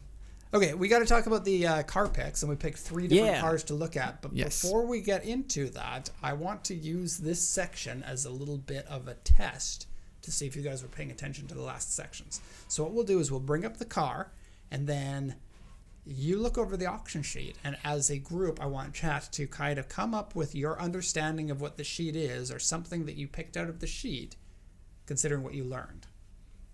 Nice. This time I don't have points and a list prepared, so there's a no stakes situation. But still, it's a test. Okay, so Grant, go ahead and... Cool. By the way, this first one is the 14-window van. It is, yes. But don't So- say anything about the condition. Yep. The chat needs Can to. do. So we've got a 1991 Toyota Town Ace wagon Super Extra with the skylight roof, as Derek mentioned. This one is a manual. It is a 2-liter diesel, which I know a lot of people are... I'm sorry, 2-liter gas. My Yeah. bad. Watch out for the diesel of these. Yep. They can be problematic. Same engine, actually, as my dad had in his Dyna fire truck. The Y engine will last forever. Yeah, not fast, but it's a great little engine. But yeah, manual, rear-wheel drive, 16 sheets of records, which is always cool to have. Rear-wheel drive for drifting, right? It's manual rear-wheel drive. And it's mid-engined. Hold on. And has 14 does windows. it have an e-brake that you pull? Let's find out. Because if it has a pullable e-brake, that would be so funny to drift this. 1 second. You could put another engine in it, make big power, and then drift the thing. And still look out of the thing in every direction, because it has It 14 does windows. indeed have a rippable handbrake. You could put a drift button on this thing. There we go. Nice. PCA drift car. Ooh. These things look so awesome when they're lowered, too. Mm-hmm. We'll need to get an angle kit. So, let's talk about condition. What do you guys see? Yeah. Is there anything else, like, you guys can go over the sheet, and meanwhile, we can talk a little bit about it. Mm. So, you will not find too many of these with low mileage. No. For whatever reason, they are something that shows up with low mileage. It's almost like golf courses or something have used these for their little shuttles, but it's a golf course that's going out of business, and like therefore they never drive them. And so we do find them every once in a while. So Oh, I also just noticed this has an EFI badge on it. It is not the carb version of the Not Y engine. That's cool. 1991. Derek, as a former teacher, the chat is awkwardly silent. Does that mean we did a bad job of explaining? Yes. Or did the instructions not come across clearly? I think that people are thinking about what to write. You can write anything. Mm. So start with the when I look at auction sheets, here's what I'll do. I'll pull up the sheet, and I will immediately, I'll know the year and everything before I get into the sheet. And I've already qualified the car as I like the look of that. So we've already gotten past all of that. Now we're going to determine the condition and whether, if I were a customer, I would want to get it translated or not. So very first thing that you would do is look over the diagram. Yeah. And so in the chat, let me know what you think of the body condition or what things might be concerning on there.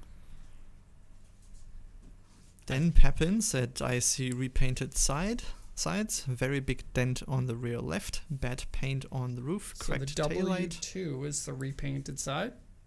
Yep. low grade hard pass for me. And Denzel is driving. He's just listening. I am merely a listener. Can you move the mouse a little bit? It's covering an X. Okay.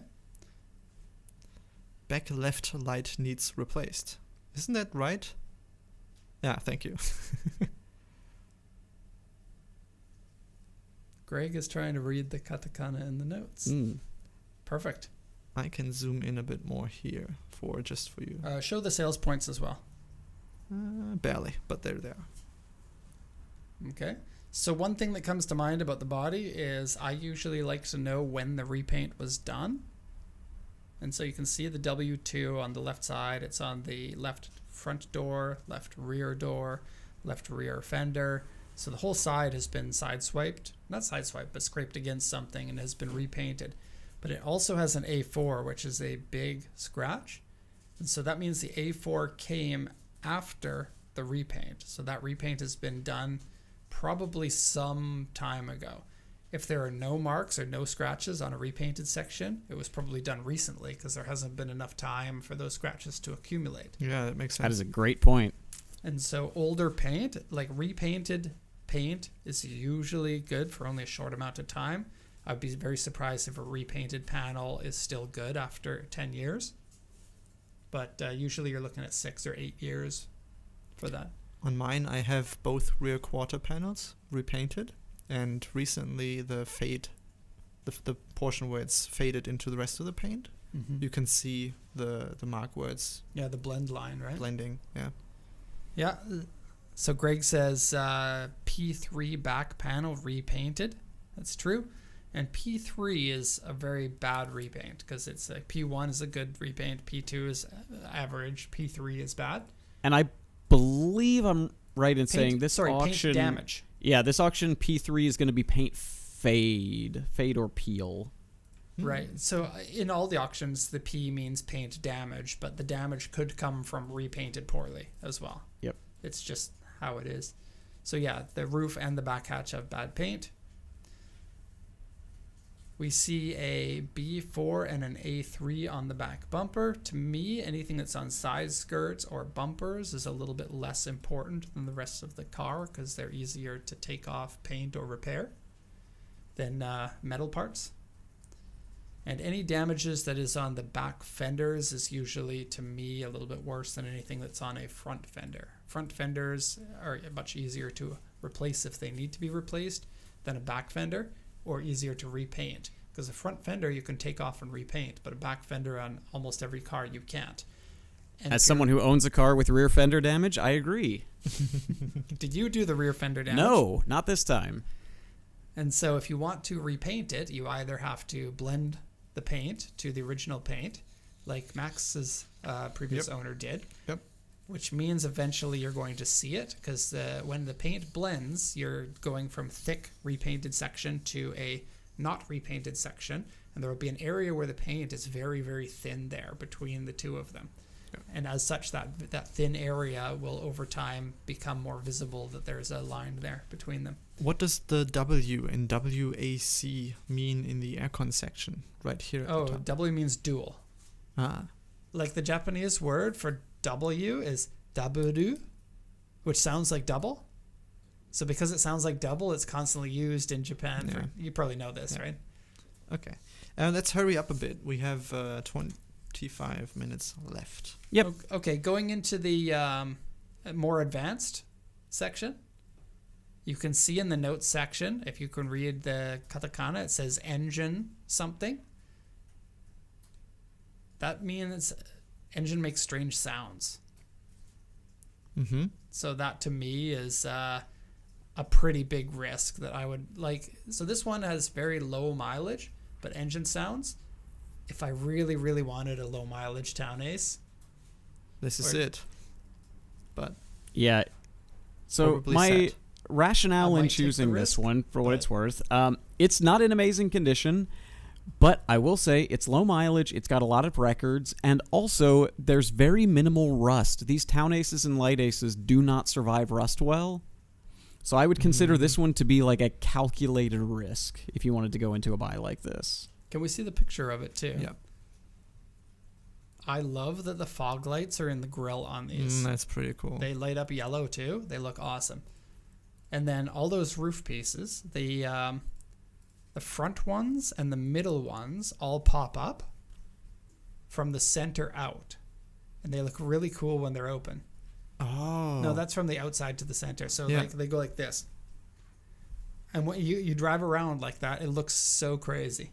That is pretty And then cool. the seat covers, I believe, are OEM seat covers, and they have one of the coolest designs. Very, very like 80s Japan. So this would more be like a get it and repainted, have the engine checked, because I think there's probably nothing wrong with the engine, but you would be taking a risk. the cars must have sat for a long time not being used. So it's And probably some there's sitting so damage. many different sounds that could come from around the engine that are not engine related. Yeah. It could be a bad bearing in an alternator, for Yeah. example, or a bad power steering pump or something like that. Yeah. So the pro know how to calculate the risk. All right, let's go to the next. Yep. Ah, what a cool car. Oh, I love this one so much. Wait, show the car first. Yeah. Ooh. Ooh. It's pretty good, right? Japanese 70 cars, man. Mm-hmm. So this is a 1976 Nissan Laurel. Low mileage. I don't believe these are 5-digit odometers, so I think that should be authentic. 2 liters inline 6, 5-speed manual. You've got triple Solex carbs, There's no aftermarket way headers that and mileage is exhausts, correct. coilovers, It's gonna electric be power 5-digit. steering. Good stuff. And also just kind of, I mean, look at it. It Looks doesn't awesome. say mileage unknown. No. No, and you'll find some auctions don't mention the 5-digit odometers. Like almost all the time they will, but like 10% of the time the auctions are like, whatever. So it could be authentic mileage, but I think that these have 5-digit odometers. Yeah, I actually don't know, so I'm not do sure. you have on a that. way to find out? You would Google, does the, whatever this generation is, the 130 generation Laurel have a 5-digit odometer? And then when you find out it's a 5-digit odometer, you would then be 50-50 on 50% it might be authentic, just 22, and 50% it might be 122. There's no notes for the mileage history, and without having the records, Mm-hmm. you wouldn't be able to ever claim that on a car this old. And Okay. once Yeah. cars reach a certain age, the mileage is less important than the condition is. Mm. Like if you've got a Hakosuka 86. or an 86 that Yeah. has known low mileage, that's very valuable. But over 95% of them either have unknown mileage or extremely high mileage, and the condition doesn't necessarily reflect the mileage as much as like a regular non-enthusiast car. Mm-hmm. Chat, what do you spot on this? I sheet? agree, Greg. The wheels look awesome. Yeah, Equipo ones are just, I'm It's not good I'm not stuff. big into 4 spokes usually, but in this car it really works. So somebody should be mentioning about the notes on the body immediately. That's the very first thing. Area of concern.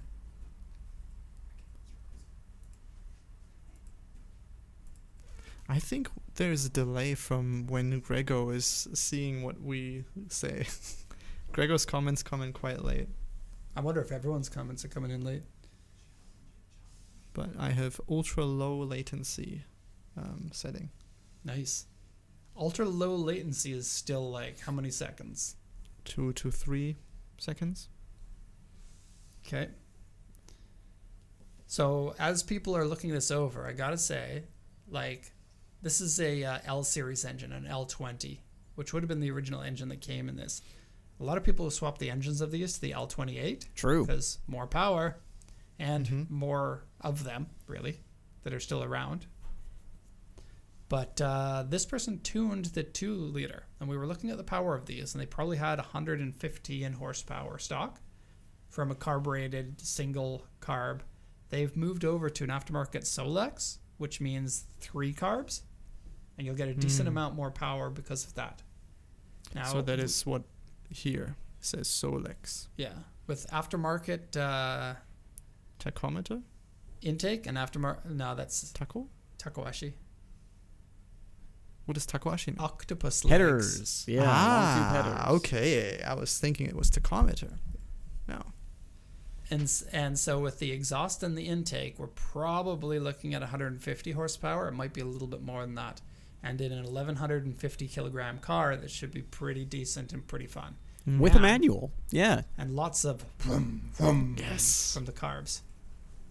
So Luzoy said corrosion on the front passenger door and right rear door. And And then the rust. the right front door Yep. and the roof. But a C1 on the roof for a car this old. See, this car is a, what, 1979? 76. 1976. These all have corrosion or Yep. have been repaired once or twice or 3 times from corrosion. You don't get into a 70s Japanese car avoiding rust. You just Yeah. don't. So if you're all interested in this, the rust isn't a concern as long as it's not too bad. This one's maybe not too bad. Well, So the thing that concerns me a little about this one is if you look in the bottom left of the notes, there's a letter and a number. Let me see. Bottom left of the notes. I don't see that. Dum, dum, dum, dum, dum. There's a W here. Oh, Yeah, so this has had a full body respray and it's a W3. And that makes me go, so likely around the rear wheel wells, it's had a body repair done once or more. Or sills, or who knows. Another fun thing, this here is the kanji for dent. But- Like, it's Yeah. the most literal type of kanji that you can imagine. Like this here is is a dent. square block that has a section of it dented in. That's dent. It's the funniest kanji to me. Zoom out a little bit so people have more chance to read. So we do have a pro thing on here. The word ware for crack is written in the notes. But again, the car is so old, you're expecting it to be in a condition that needs to be restored. Yeah.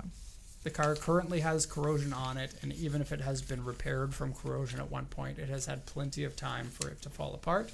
Yep. It's probably been sitting for a long time because of the type of car that it is. If this would be a 3.5 at USS, it would say it requires sheet metal work and repairs of varying sizes in varying places. And that seems to be true with this one. Fair I would enough. say. Okay, And the last one. 70s cars rust equals patina. There you go. Oh, that's so good, isn't it?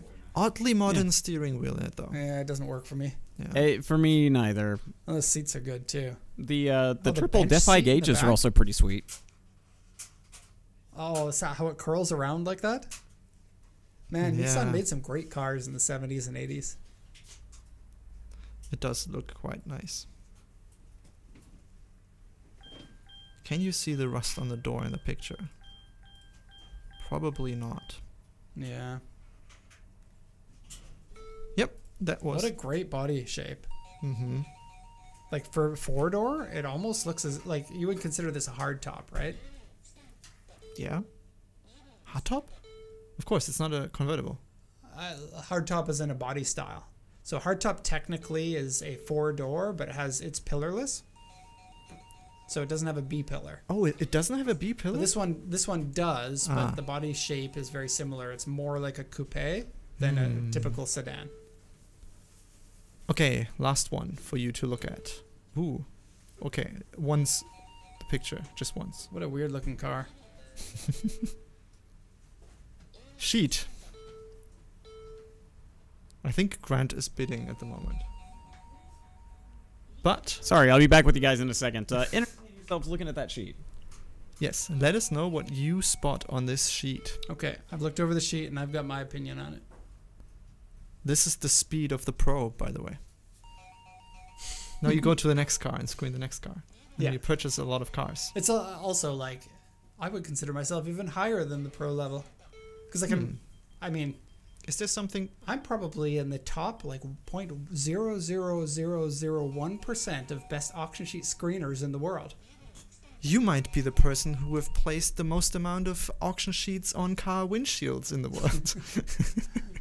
No, but even if you're noob level, you're still in the top 0.001% because the vast majority of people in the world have never seen an auction sheet. For the thumbnail, I actually looked at Steam forums to see how people would define noob and pro. Mm-hmm. And then someone, which is a smart thing, said, everyone can be a noob, but a pro, only people who do it as a profession can be a pro. I mean, and then that's where pro comes from, right? Yeah. And then pros can still be very bad players, but they do it for money. Fair enough. Okay, peeling on the roof, dent on skirt. Somebody found the peeling on the roof. That's excellent because that's written in Japanese, but you can read the P there. So there, if you can't read the Japanese, you'll know that there is some paint damage on the roof. You might be able to see it in the picture. So the first thing that I would do is take a look at the picture and see if I can see how bad the peeling is on the roof. And you probably assume that you're going to have to repaint the roof of this car. If the roof is peeling, there is some chance that the paint is going to go on the hood or on the mirrors or on the rear spoiler pretty soon. Because it doesn't look like it's been repainted before, and the roof will peel like a year or so before everywhere else. So if I bought this car, it would get like wax coating or something on any of the panels that I'd be afraid of it peeling on. Okay. Someone says, I see relatively good handwriting. I think this car has a 6-speed. And a turbo. And black something. So the year of it and the mileage, I like to just kind of get an idea. And so this is a 2006, making this a 20-year-old car. How much mileage is that per year? Let's do a little math. About 4,000 kilometers, give or take. 83, 670. That's about right divided for by a 20. car in Japan.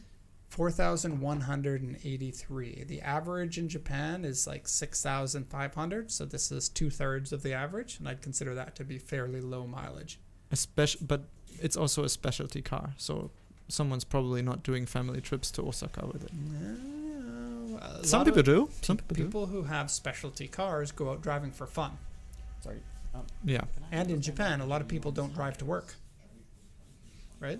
Yeah, that's also true. So you don't see the same ludicrously high numbers on most people's cars for mileage. In Germany, I did 12,000 kilometers a year. How is that compared to average? That would be low. That was the lower States. than average. Yeah. Much lower. I think the average insurance, it's like 20,000 to 30,000 That's so kilometers. high. Yeah. Whoa. That's extremely high. We still drive a lot. I drive a lot, and I do 3,500 kilometers per year. I have my Altezza here insured for 6,000 a year. Oh. Maybe I can tone it down. I don't know. I With have it being in the shop all the time, I definitely could. Yeah, for sure. My Corolla is still in the shop. Sucks. Right. It went to the shop to have. Geez, it was so long ago. What Brakes. was it? The brakes? Time. Oh yeah, Followed by brakes, and then brakes, and then brakes. and some brakes. The brakes broke. The caliper seized, and then when it went into the shop, he's like, "The caliper's not seized," and I'm like, "Yeah, just rebuild them anyway," because like when it was hot, it seized, and then when it cooled down, it let go. But I don't want it to seize when I'm driving. And then the engine broke. Wait, Like, what? He's like, yeah, the mechanic said we can't start the engine anymore. So I said, figure it out. Okay, so we don't have a lot of chat replies to this auction sheet, but There's not much to go off of. There's really not much. It's- This one's in pretty decent shape. yeah, There's a U3 on the side sill. So that would be just side skirts. usually not visible. It probably is either they jacked it up from the side sill or they hit something. I'd say more likely with this type of car, it was jacking up from a point that they're not supposed to, but not necessarily. There are a lot of like tight roads with 90-degree turns that are very difficult to maneuver through, and they're the perfect ones for you to not see a little like property marker that's made out of concrete that attacks all of the cars. I bent a wheel on one of those. There I are never a lot touched of them one. here, and so yeah, they're everywhere. I don't know. Shido Gaijin commented something about the dollar sign next to the mileage number. not on this one. Not on this one, but dollar is same as the star. Sort of. Dollar sign means that the mileage that they have listed there is a combined mileage with what's on the odometer and a history sheet of what the mileage was when it was The more you know. changed. The more you know. But it doesn't guarantee the mileage is correct Right. because some cars will have the gauges changed more than once. Yeah, and you only need one certificate of it being changed, and then it's a free pass to change it multiple times. Yeah. I don't like those cars. Okay, we go into this week at PCA. Let me remind people, if you buy that Toyo Ace wagon, or you buy the Nissan Laurel or the Honda Megane, probably nobody's buying any of those, but if you buy any of them, this guy here is going to make you a really awesome video about it. Because here it says I'm a video producer. I can do Does it videos. say you know? that? Yeah, Ah. I can do videos. You know. Okay. I'm just going to let this out there, and I'm happy to get suggestions. Mike's going to be leaving in less than a month now. Yep. And Mike has been a pillar of the company. We're very happy to have him. So we want to show our appreciation for him, but I don't know how we're going to do that. I'm opening the floor to suggestions for what we can do on our going away party / presents for Mike. Now, someone already suggested everybody wears shorts in the office. I think it's a funny idea. Yep. If you've got other suggestions for what you think would be a good thing, I'm serious about this. I'd like to hear what they are. Buy him a car. He already has lots of cars. He's got the E63 AMG and the FD2 Civic Type R. Yep. And he's got a motorcycle. Yep. Oh, we already have suggestions in the chat. Keep it coming. Yeah, keep them coming throughout the rest of the episode, and then we'll get into them at the question section. I will save them. Imagine Mike just sitting over there, chatting in the chat anonymously, like this and this and a bonus of $20,000. Excuse me. What type of bike? Do you know the bike name? Yamaha R1. R1. Yeah. We got to talk about the Celsior. Yep. Okay, Grant today said something stupid, and this is What? rare of Grant because almost all the time when Grant says something, it's correct. And then he said something that was incorrect today, and Nope. I wanted a chance to call this out Nope. because it happens so infrequently. Wait. Look at the chat. I didn't write this. What? The Pacific Coast Auto? Buy Mike a C7 Corvette. This isn't Mike. All right. Well, if someone in the chat said that, Which is us. I like how he's only one how he's other not person logged in the in under office. his account. He's logged in under our company account. Yeah. Nice. Okay, so Grant said that the UCF 20 Celsior looks better, much better. He said looks much better than the UCF 30 Celsior. So I got pictures here of the two Celsiors. And we're going to open this up to the chat to vote of which one looks much better than the other, or if it looks slightly better or whatever. But before we do that, I want to start with for the framing of this. I want you to vote how good each one looks on a scale of 1 to 10. And then we will find out which one is much better than the other of them. But much better in my mind means that the distance between one number to the next needs to be 5 points. Oh. So a 5 and a 10 would be, it looks much better. Yep. But I don't know if everyone agrees on that. So what do you think, Max? Is a much better 5 points up, 4 points up, 3 points up, 10 points up? 3. Are you setting this up so that even if the chat agrees with me, you can say I'm wrong Trying on a to win here, technicality? Grant. I would say 3. Is much better. Yeah. Is much better or much better? Is this like a trick Because Grant- question that I need Grant to said answer in a specific... Much better. He very enunciated it. You're still going with 3 because I think 4 is what you need. This isn't this is not a negotiation, is it? I mean, you're still free to say things, whether they're right or wrong.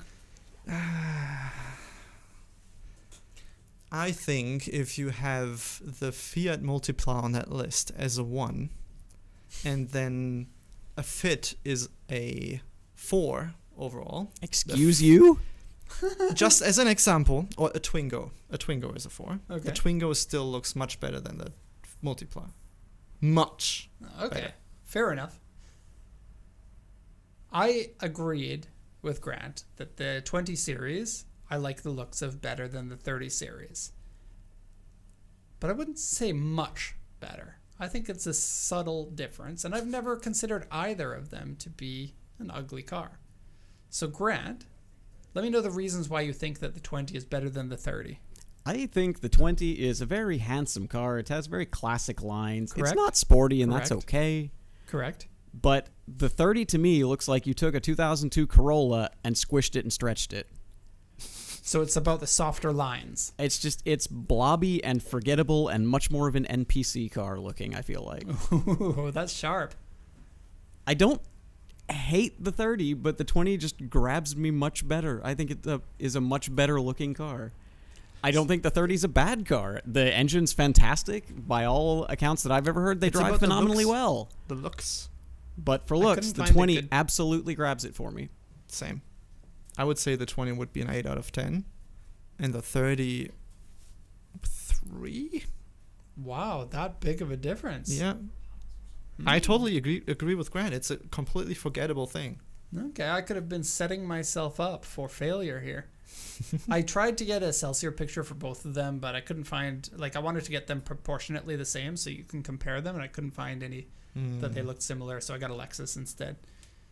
And so everyone in the chat, let me know how many points that you're giving to each car. And so I would say that the Celsior very strongly gets a 7 out of 10. A strong 7 out of 10. And I think what is a weak 7 out of 10?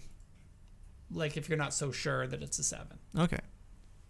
And I would say that the 30 series gets a 5 out of 10. So we're 2 points aside from one another. And a 5 out of 10 is a pretty decent looking car.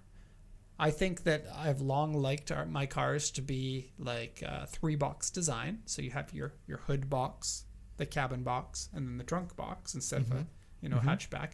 And I like that box to be flat, like a Silvia is. Yeah. And you lose some of that in the 30 generation. Yes. But to me, it is very much an evolution of the design, and it's not really too much different. To me, it's not an evolution. It's crash safety standards. Blop. Blah. Also, this is only the later generation of the 20 we're comparing this against, because the earlier generation looked much older. So we got 20 is a 7 out of 10, 30 is a 2 out of 10 from Ricky Ho. Gregor said they're pretty close. 20 is a 7, 30 is an 8. So Gregor is actually rating the 30 higher up. The 30 does have a more modern style, so depends on if you like something that's older or newer, I suppose. Mm-hmm. To me, also, like, the looks are only a part of my love of a car. There's what the car represents and what it is and what engine it has and what the interior is like and the whole package. So the looks. That's why people buy Verosas, because they're very similar in other ways. Yeah. The 30 series is even better in some ways. As it should be. It's the next version. I don't know. This doesn't seem very definitive. Maybe people are washing dishes or driving and they don't want to write. Or they don't want to go against what I said. Maybe. More likely. Also, time. All right. Do you want to skip your hyperfocus of this morning for the next week? Or do you fear that the hyperfocus is gone? I'll tell people what it is and show them the first picture. Okay. And then we'll go into it more next time. So a friend of mine sent me a picture and I was like, whoa, I can't believe that thing exists. Here's the picture. It's a Nissan Cube. Now the Nissan Cube was available in the 3rd generation in North America, but not the 2nd generation. And this is the 2nd generation, which is a little bit more boxy and a little bit more cube-like than the Cube that you guys got, which in my opinion is a big step down. Like the regular Cube, it's got unique styling. I would say it's somewhere around a 6 out of 10 or something. But the next generation Cube is a 2 out of 10. They got gross looking. That's soft and weird, and it's no longer Cube-like. But this one is a Cube that has been made to look like a Skyline GTR. Yep. Now, when I was trying to find out who it was that makes this kit, I found an awful lot of modified Cubes. And I didn't know that people modify Cubes because it's just a forgettable little car. It's somewhat like the Toyota BB, right? Just a forgettable little car. Now, the open deck is something different because it has a pickup truck back end. Yeah. The styling of the Cube, though, was, when that came out, kind of different because it had the loop-around windows on the front, which is only look-alike. There's a pillar here. Yeah. But also on the back.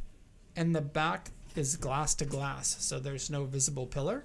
So it looks like it only has one back pillar, even though it's hidden underneath. Yeah. Yes, we got these in Europe, neat. by the way, too, this generation. And if you look closely, you'll see that the hood has actually been extended. Can you put the mouse on this line here? So this line here is like put onto the fender. And the same thing with the hood. Now, is this good or bad craftsmanship? They can see it. You could blend it in if you wanted to, but whoever makes the kit just sells it that way. Can we look at the second picture too? Because it's just another picture of the same car. So there it is in black, and that's what it looks like from a different angle. Doesn't look too bad, honestly. I think it's kind of neat. And I think Yeah. it's cool that they made them out of the cube. And I think this is where car culture and tuning needs to be. This car, 3万yen, 30,000 yen. to buy one of With these. the Not with a kit, not with the kit. but just the cubes. Get Like cube a for really, 30,000 really, yen. really good condition one is $1,000 US. And Which we're talking year? 20,000 kilometers. Which year did they start? 2003 to 2007. So not US legal yet. But Just coming up on it. Yeah. Incredibly, incredibly cheap cars. Semi-reliable. They're built off of the March platform. Mm-hmm. And now you can make them look like that. And you can make them look like so many other very, very cool cars. Because face swapping them is a big thing. We're going to get into that next episode because we don't have any more time. And I got all the pictures here. A lot of pictures. It's very cool. We'll go now into the questions and answers section of it. And we got one question from the comments section that we'll go into first. And then we got accumulated questions. Yep. Okay. From the last show, that was in reply to looking at the auction tool. Not looking, we mentioned it again. An option to filter left-hand and right-hand drive cars would be awesome, but not sure if you can fetch this info with the API. So they've answered their own question. The auctions don't. The auction tool gathers information from multiple different auctions, and while some of the auctions have right-hand drive and left-hand drive as a criteria, most of them don't. And so a filter for that doesn't effectively function unless the majority of them are marked in the data feed as left-hand drive / right-hand drive. And the data feed we get, I looked into the information we get, doesn't have any way to... No, at all. Oh, so the feed that we have has no data. Yeah. Because USS has that data in their system. And you can filter in Ninja, I believe. Oh. Right-hand drive and left-hand drive. Mm-hmm. That was the one chat question. I have screenshotted questions. Did anyone say anything about the Dave's going away part? Not Dave, pardon me. Mike. That's our new staff, by the way. The Mike's going away party or present, other than Mike. Rent him a Corvette on Turo. Rent him a Corvette, what? On a Turo is a rental car thing Oh. in the USA, I think. But rent him a Corvette. Buy him a car. Cash bonus would do the trick, I think. Buy Mike. Maybe I shouldn't have asked, actually. This sounds expensive. Buy Mike a C7 Corvette. This isn't Mike. Surprise sell his Benz at auction. His Benz is in New Zealand. Yeah. And then confirmed. Mike watches the stream. Hi, Mike. That's it so far. And also, this Marv was happy that I mentioned the Twingo. Oh. Yeah. We were talking about the Twingo not too long ago. The new version of it looks The awesome. new version is so cool. Pacific Coast Auto Chopsticks. Is that a thing? We could make it a thing. Always remember us by putting things into your mouth. Yep. Okay, other questions?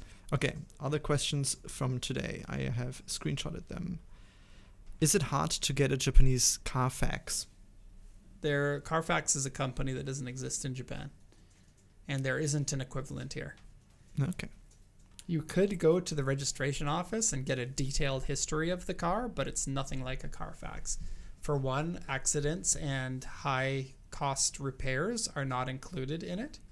Carfax, it's like transmission was replaced at this mileage and stuff like that. Mm-hmm. And you could only get the information from the registration office when you own the car, right? You would need to go there with the paperwork. You can't do what you can with Carfax and run a VIN for something that you don't own. Mm. And Same thing. Germany doesn't have that kind of register either. It's very cool to have that. I kind of wish that there was that. Yeah, I wish it would be like that. Yeah, unfortunately, no, there's not enough of that. You can do like a car VX, and that'll show some of the, like, it's another company. They do like a check from the past auction. They check for mileage and stuff like that. It's not super comprehensive. It's not like there is a repair shop that puts it into the system or documents it. It's just them checking the history of where the car popped up. It's basically the same thing as what the auction does for mileage. Like, it might be interesting to know how many times your car sold in the past, which you can get from CarVX, but other than that, there's nothing like that will warn you of like very certain red flags about it. that the auction doesn't already do, like the mileage check for it. Okay. Or if it's been at auction previously as an R grade, the auctions will check for that as well. Next question from Zuf. Are you hiring? Yes. Do you want to elaborate? No. Okay. We are hiring only for Japanese staff right now. So if you are not fluent in Japanese, then we're not hiring. And we have hired somebody to replace Mike already, who isn't able to come here right away because there's a delay in visa processing. Nice. Next question. Have these grading scales been the same for a long time? Ever since I've been doing it. So ever since at least 2008. And I didn't hear anything about them changing previous to that. I just saw on the document that we had up, it was timestamped as of 2024. We don't know if there's an update from before. Yeah, there might be some subtle things, but nothing that I know of. Mm-hmm. Then there's the why is there no listings, but we answered that. Has there ever been a time where you couldn't read the auction sheet due to the inspector's sloppy handwriting? In that case, what would you do? Yeah, that happens semi-frequently, actually, especially on those very, drift cars that have lots of notes on them. Usually the inspector's notes are fine, but the seller can write whatever they want. And for the most part, the sellers write, there's probably a group of words that 95% of the sellers are picking words out of. You'll see a lot of the same things on there. Large rear spoiler or low mileage or something else that you'll see all the time. Makes reading the sheets really easy if you're just learning Japanese. Some of the sellers use really weird terminology that you wouldn't expect them to use. And sometimes when the writing is difficult, we can't read it very well. Sometimes it takes 2 or 3 or 4 or 5 people in the office coming together and looking at it and going, I think it says, I don't know. Yeah, and as an outsider, I'm just happily editing videos, doing graphics, and all of a sudden I see everyone flock to one table and discuss what that means. Yeah, it's a thing. And every once in a while we'll contact the auction and be like, we can't read this. But for the most part, they can't help us out with that either. What do you send to the customer in these cases? So we'll put question marks. And then in brackets, we'll say nobody in the office is able to read this. So if you want to bid on it, you have to understand it's missing a note. Okay. Then 2 questions that came up just now. Grego has asked, can you tell via the chassis code which cars have been imported to Japan from overseas? Japanese cars all have a chassis code that's based on a Japanese system, whereas the rest of the world has the rest of the world system. So if it was the original Japanese car, it will have a Japanese VIN if it's a Japanese car. Does that make sense? So for example, an FJ Cruiser. The FJ Cruisers were originally sold in North America with a 17-digit chassis number. The Japanese ones have a Japanese chassis number and it's noticeable. But for Euro cars, they'll all have 17-digit VIN numbers. Let me throw a wrench into this. My 86 built in Japan, but is a Euro spec car, Japanese VIN. Oh, right. In North America, they wouldn't do that. So, wait, if you buy a BRZ or 86 domestically in the USA, it's not the ZN6 / dash and then the number. It'll have that on a plate as well. Just the chassis code, or it'll be etched in the firewall or something like that. But it will have its own 17-digit, and if it was made in Japan, it will start with a J. Oh no, that's not the case for my 86. It still has. So then, if I would import the German market Japanese built 86 into Japan, it would still be under the same Japanese number, but you wouldn't know that it's imported from Germany. Interesting. See, everyone knows the Hachiroku, the AE86, right? Yeah. In North America, its chassis code was actually AE88. And so it's not technically the same, 86. but it is the same car, right? I never knew about that. Yeah, the AE86 code in the US is only for the SR5s. And then, so the SR5 was the carbureted Wow, how big was the engine in that? Was it 1.6? Also 1.6. Yeah, single cam 1.6. Interesting. Hmm. Gregor said, like it says, UCF 30 would be dash UCF 30 dash if it was from the US. Yeah, and I think for the most part, the chassis codes will be the same between the two. Sometimes you But have the Kuni kanji. That's only on a re-VIN. Okay. You get that. Hmm. So if the VIN number gets damaged in some way, like an accident causes the VIN number to be deleted, then they'll get a new VIN for it. Ah. Yeah, and then it'll get it'll be Kuni, but if it's in like a certain location, it'll be like Chiba or Tokyo or Kanagawa. Yeah. Mm-hmm. I see. Next question from Shiro Gaijin. Can you get miles verified after the car has left Japan? Depends on what you mean by verified. Like, Jevic is probably the most well-known verification service, and they do that only in Japan, and they have to physically see the car and see the odometer as part of their checking, and they won't give you a certificate otherwise. But if you go to a service like CarVX that we talked about, and you put in the chassis number and then you pay, it'll say on there whether the mileage is verified or not. But it's not really a guarantee. This is just History a certificate that says that the history of this vehicle shows no questionable mileage in it. Okay.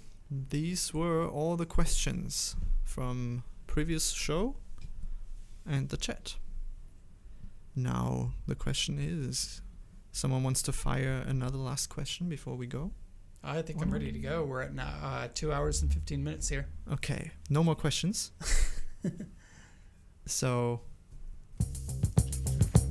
there's the background music. I want to talk about the Nissan Cubes a little bit.